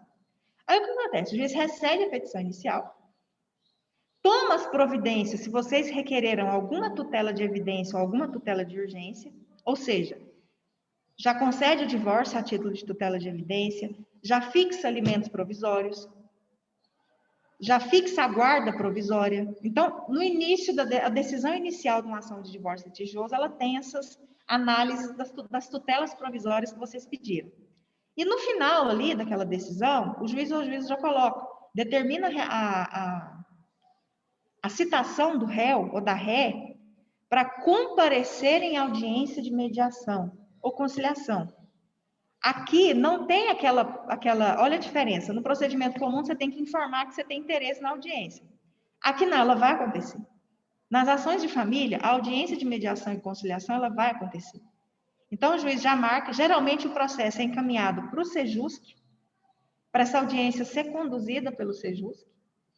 Teve o acordo lá, vai encerrar, vai ser devolvido para o juiz, teve o acordo, vai ter o termo de audiência, é devolvido para o judiciário, para a vara, para ter a sentença, para poder homologar aquele acordo. Agora, depende também, tem termo de audiência que é considerado a própria sentença. Pode acontecer, a gente passa as várias situações que vocês podem se deparar na prática, mas geralmente teve o acordo, o processo volta para ter a sentença homologando aquele acordo. Mas não teve, um ponto muito importante das ações de família, que nenhum processo tem, a não ser os processos das ações de família. Quando você ajuiza uma ação em face de uma pessoa, essa pessoa é citada para tomar conhecimento dessa ação, isso é o princípio do contraditório. É para ela poder comparecer nessa audiência de mediação que foi marcada. É muito comum que vá uma cópia da petição inicial. A gente chama isso de contrafé. Então, chega o mandado, ou foi por carta, ou foi por oficial de justiça, ou na pandemia, as citações e intimações pelo WhatsApp, não sei se vocês estão acompanhando as decisões, até ações contra pessoas que estão em outros países, os juízes têm autorizado a citação e a intimação por WhatsApp. Isso tem acontecido, principalmente de um mês para cá, as citações e intimações via WhatsApp. Atenção para isso aí. Mas, geralmente, vai uma cópia, e a gente chama de contrafé. As ações de família são as únicas que têm essa observação aqui, ó. O mandado é desacompanhado da petição inicial. Não tem contrafé. Está aqui, ó. Essa palavra vocês vão achar lá nas ações de família, 693, 694, vai aparecer. Então, nas ações de família, não tem contrafé. São as únicas ações do processo civil em que o réu é citado, ou a ré é citado, para comparecer na audiência, e o mandado é desacompanhado da cópia da petição inicial. Não tem contrafé. Mas como assim? A pessoa vai para a audiência sem saber? No mandado tem um código de acesso. Se a pessoa quiser entrar, ela vai e entra. Não é que o judiciário está impedindo o acesso ao processo. Não é isso. Até porque a pessoa pode ter acesso ao processo a qualquer momento. Na verdade, quando foi feito o código, eles entenderam que, para mediação, quando a pessoa não tem um prévio conhecimento do que está acontecendo, ela vai mais aberta para fazer o acordo. Ela não se fecha tanto, facilita o acordo. Se ela tem, ela já vai toda armada. Mas a questão é, muito cuidado, isso cai muito no exame de ordem, muito, no exame de ordem cai muito, tá? Nas ações de família, o réu ou a ré são citados para comparecer em audiência de mediação, cujo mandado é desacompanhado da cópia da petição inicial. Não tem contrafé nas ações de família. Não tem. Só que, a qualquer momento, esse réu, essa ré, eles podem examinar o processo. Até porque no mandado tem um código. Um código de acesso, pode consultar, ou procurar a própria vara em tempos que o fórum esteja aberto. Se o fórum for fechado, tem como. Vai ter que ser pelo código de acesso. A citação, ela ocorre com antecedência mínima de 15 dias da data designada da audiência. A citação é pessoal, tem que ser feita na pessoa do réu. E nessa audiência, obrigatoriamente as partes devem estar acompanhadas dos seus advogados. Ela não pode ir sem advogado. Essa audiência não acontece sem advogado. Então, tem que estar acompanhado da pessoa do advogado. Teve acordo? Ótimo. O processo vai para a sentença homologatória. Começou litigioso e na audiência teve acordo. Ótimo. Não teve acordo. 15 dias para apresentar a contestação, segue procedimento comum. Aí não tem mais nada de especial aqui. O que é especial aqui, então? Desacompanhado da contrafé, já marca uma audiência de mediação ou conciliação antes. Então, tudo é muito mais rápido. Citação 15 dias antes da audiência. Quem está ajuizando a ação de família agora na pandemia, ajuiza a ação, estão marcando a audiência para outra semana. Porque as audiências estão acontecendo por vídeo. Na verdade, como que é esse vídeo? A maioria das audiências, tá? Não são todos, mas a maioria, pelo WhatsApp. Então, faz um grupo. Até eles fazem isso uma semana antes, até fizeram um grupo aqui no sábado. A mediadora já fez. Faz um grupo, coloca todo mundo nesse grupo e faz a chamada por grupo. Todo mundo fica ali na telinha do WhatsApp fazendo audiência de mediação e conciliação. Em Goiânia, alguns estão usando o Zoom. Isso aqui mesmo que a gente está usando. Tem outros que usam o Webex, se eu não me engano. São plataformas que são usadas. Aqui em Anápolis usa muito o WhatsApp. Você faz a audiência mesmo no grupo. Eles criam um grupo, aí começa a audiência lá. As de mediação, as de conciliação. Como? Não acontece a audiência. É tudo depois eu te mostro. Fica tudo no grupo. Aí faz lá. Aí começa. Ou todo mundo fala. Enquanto isso, a mediadora está fazendo a ata. Ela faz uma ata. Assim, não teve acordo. Ela fala, todo mundo fica aí. Porque eu vou mandar a ata para vocês lerem e ver se está tudo ok. Aí ela vai mandar a ata. Aí os advogados olham, as partes olham, está tudo ok. Está tudo ok, ela já joga a ata no Projude. E desfaz o grupo. Então, não está gravado. Não, fica só o termo de audiência. Como se fosse presencial mesmo. Tá? Só que fica só o termo de audiência. Ele vai para a ata.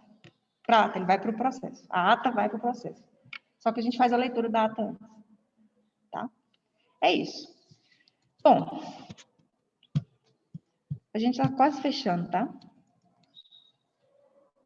Esse divórcio aqui é um pouquinho mais simples, porque a gente começa pelo mais complicado, pelo complexo. Antes da gente falar do divórcio consensual, ficou dúvida no litigioso?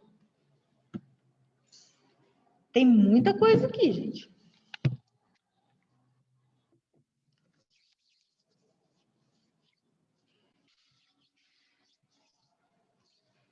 Alguma dúvida no litigioso?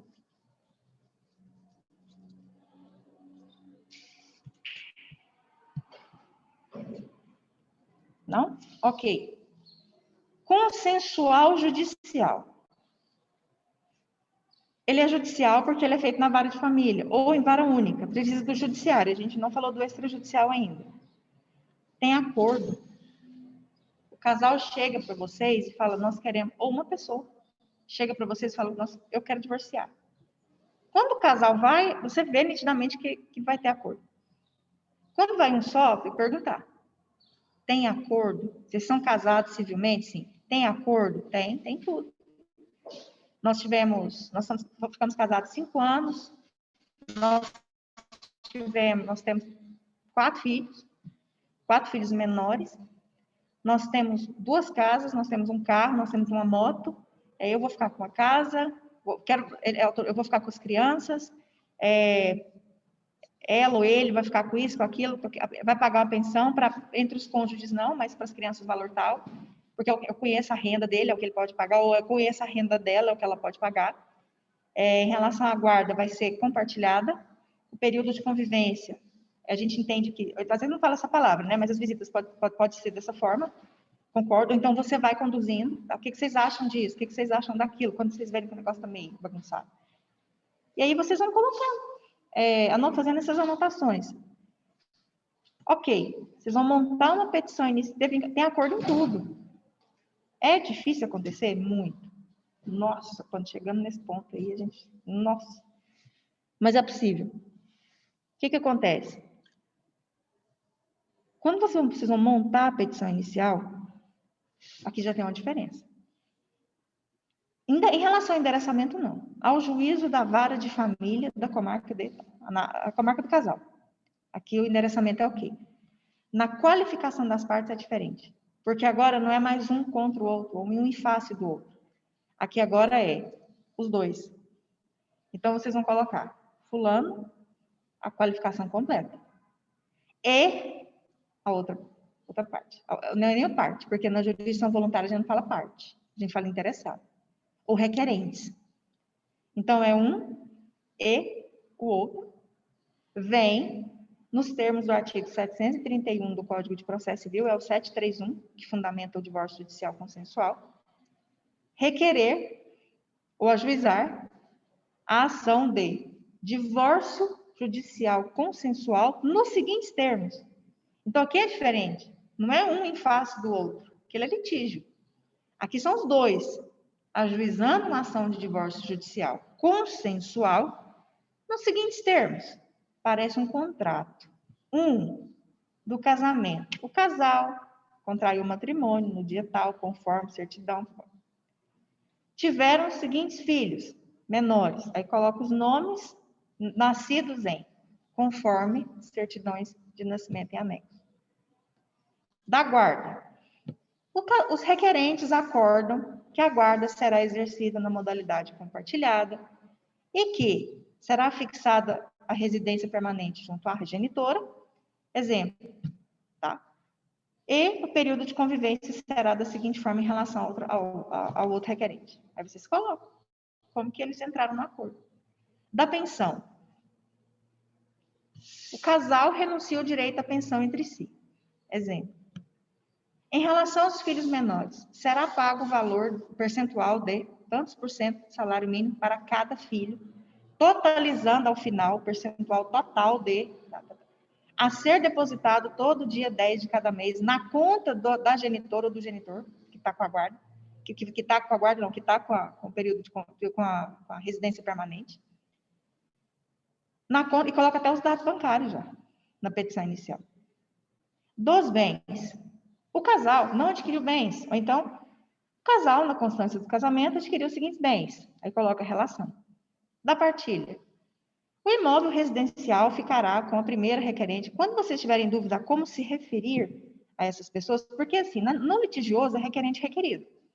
Aqui nós temos dois requerentes, ou duas requerentes.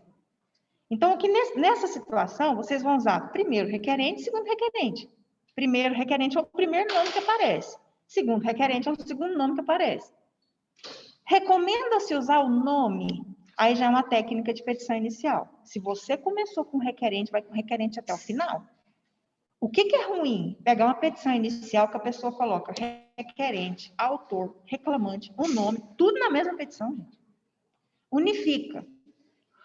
Se são requerentes, usa requerente até o final. Então, o primeiro requerente, a primeira requerente, o segundo requerente, a segunda requerente. Então, utilizem esse termo. Então, a primeira requerente ficará com o imóvel residencial. Isso. Em relação ao outro imóvel. Em relação ao apartamento descrito no item tal, ficará com o segundo requerente, assim. Se está alienado, o mês marcará com as parcelas. Então, tudo é acordado. Ah, mas nossa, fica parecendo também injusta a coisa aqui. Se eles acordaram dessa forma, é só apresentar para o juiz. O que o Ministério Público vai intervir aqui? Verificar se os interesses dos menores foram velados. Se eles estão intactos. Se não tiver, vai ter problema. Então, o Ministério Público vai atuar aqui para verificar se os interesses dos menores não foram prejudicados nesse acordo. Agora, se tem lá todo o acordo, valor da causa, valor dos bens. Se tem alimentos, valor dos alimentos. Aqui não tem litígio, é total. Se não tem bens, não tem nem dia para pagar, pede a gratuidade da justiça. O que é mais difícil é quando tem bens. Se não tem bens, então é só o valor dos alimentos, o valor da causa. Se tem bens, valor dos bens mais valor dos alimentos. Então é isso. Então, o divórcio judicial consensual é muito mais simples. A petição inicial parece muito um contrato, muito. São cláusulas, parecem cláusulas mesmo. Como que vai ficar? Já fica tudo muito definido. Mas então por que é judicial? Porque tem interesse menor. Isso não poderia ser tudo ser feito no cartório. Porque mesmo com o provimento 42 de 2019, só poderia ser feito no cartório a questão do divórcio. A discussão das questões dos menores, não. Tem que ser feito judicialmente. A gente vai falar disso na próxima aula. Então, a petição inicial é bem tranquila, muito mais fácil do que a petição inicial do divórcio. Estava no NPJ um dia não, nós temos, deixa eu ver aqui, uns 10 anos. Passei lá no NPJ, na época, eu e a Aline estávamos resolvendo umas coisas lá. Eu passei, não sei se eu já comentei esse negócio com vocês. Cheguei lá no NPJ de passagem mesmo. Um aluno vira e fala assim, por que eu estou falando isso? Porque é muito comum nesses divórcios, nessas petições, usar os termos cônjuge varão. É muito comum, não sei se vocês já viram aqui, se não viram, ou vão ver no NPJ, o cônjuge varão, utilizar esses termos assim, são termos mais tradicionais do direito. Hoje utiliza-se mais requerentes, primeiro requerente, segundo requerente, mas ainda tem gente que gosta muito do cônjuge varão. Tá lá, né, fulano, um aluno vira, deu um grito lá, e falou assim, fulano, cônjuge varão é o homem, né? Aí eu passo, né? Até regalei o olho e continuei andando. Falei, vai bom. Fiquei calada, ouvindo. Uns alunos do 10º período. Na época. Fiquei lá pensando, gente, que pergunta. Tá. Vou entrar na conversa dos outros. Tá, mas como que é o feminino? Como que eu falo da mulher? Gritando lá dentro do NPJ. Aí eu olhei e falei, nossa, quando você acha que não pode piorar, pode. Aí o outro solta lá do outro lado, assim. Cônjuge varinha. Eu não. Vou ter que entrar na conversa alheia. Sem brincadeira. Nunca esqueci disso. Porque assim, quando você começa com a pergunta, fulano, Malu, sabe, tem uns trem que a gente passa, que a gente fala assim, gente, por que graças a Deus a gente tem ouvido, né? A gente tem que tem hora que a gente tem que agradecer porque a gente é alfabetizado, porque lê umas coisas, tem hora que a gente tem que agradecer porque não é surdo, porque a gente tem que ouvir umas coisas. A gente tem que estar em agradecimento, né, Malu? Porque a pessoa gritar e falar, o cônjuge varão é o homem, né? A gente pode ter confundido. Fica quieto. Agora, quando vira e fala assim, e quando eu vou me referir à mulher aqui na petição? Cônjuge o quê? Grita, varinha. Varinha. Meu Deus do céu. Não sei, quando você acha que a situação não agrava, agrava. Então, é cada uma que passa.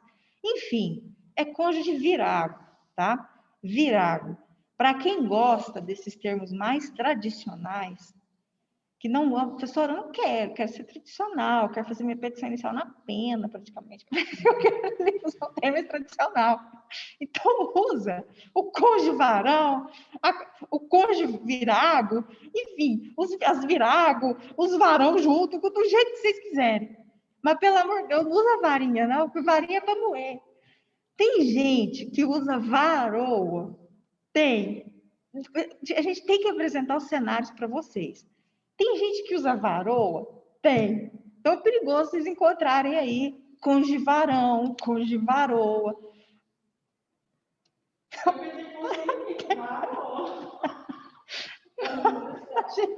Eu não dou conta. Eu quase morro. Mas, enfim. Pois é, tem gente que usa. Não posso falar que não usa, porque tem gente que usa sim, tá? Até que nem tem gente que gosta. Enfim, nunca deu problema. Nunca deu problema. Quando eu conto, é para contar realmente a experiência do Varinha. Do Varinha mesmo. Já rolou lá o trem do Varinha. O certo mesmo é virago, tá? Cônjuge virago. Tem gente que usa varoa. Virago é a mulher. Cônjuge virago. Virago. Virago. Cônjuge virago. Varão e virago. Virago é a mulher. Mas assim, é requerente ser mais bem utilizado, tá? No exame de ordem. É só para... que é isso? Vamos mudar o rumo da conversa. Meu Deus. Povo, alguma dúvida?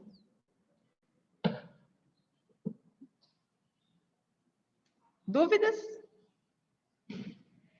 Quando a gente fechar divórcio, que aí na próxima aula tá só o extrajudicial. Aí eu compartilho com vocês aqui as petições, tá? Eu tenho que tirar os nomes aqui, que é segredo de justiça. Aí eu compartilho para vocês verem as petições de um litigioso, de um consensual, para vocês conseguirem visualizar melhor isso, tá bom? E aí, na próxima aula, a gente termina o extrajudicial, algumas questões jurídicas, e na próxima aula a gente já entra em ação monitória. Ok?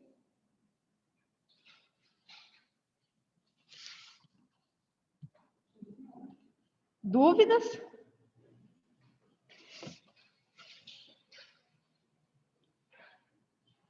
Povo?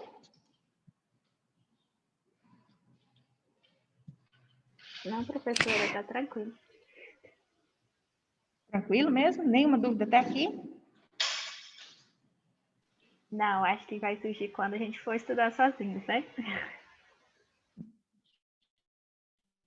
Tá bom. Ó, o AVA está atualizado, os materiais estão lá. Até o de hoje está lá na 12ª semana.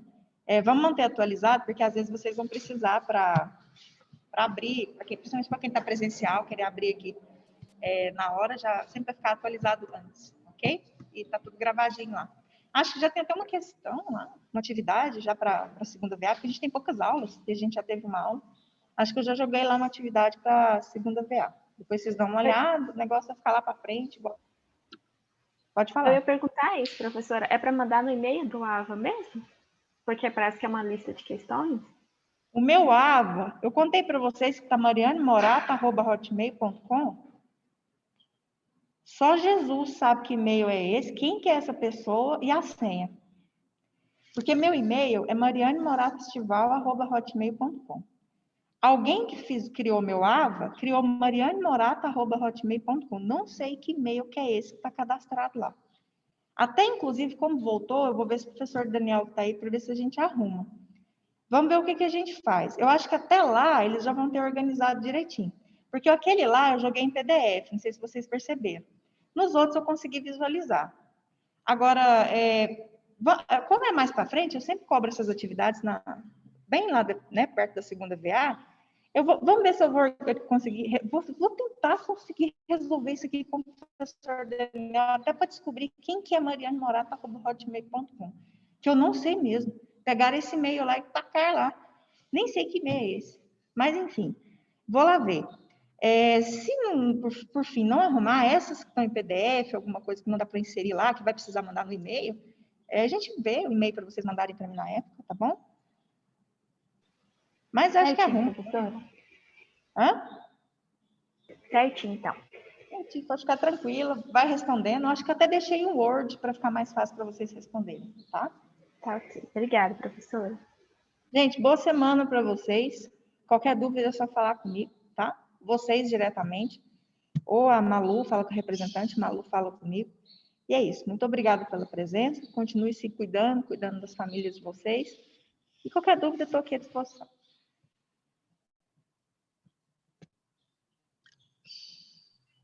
Obrigada, professora. Boa semana. Boa semana.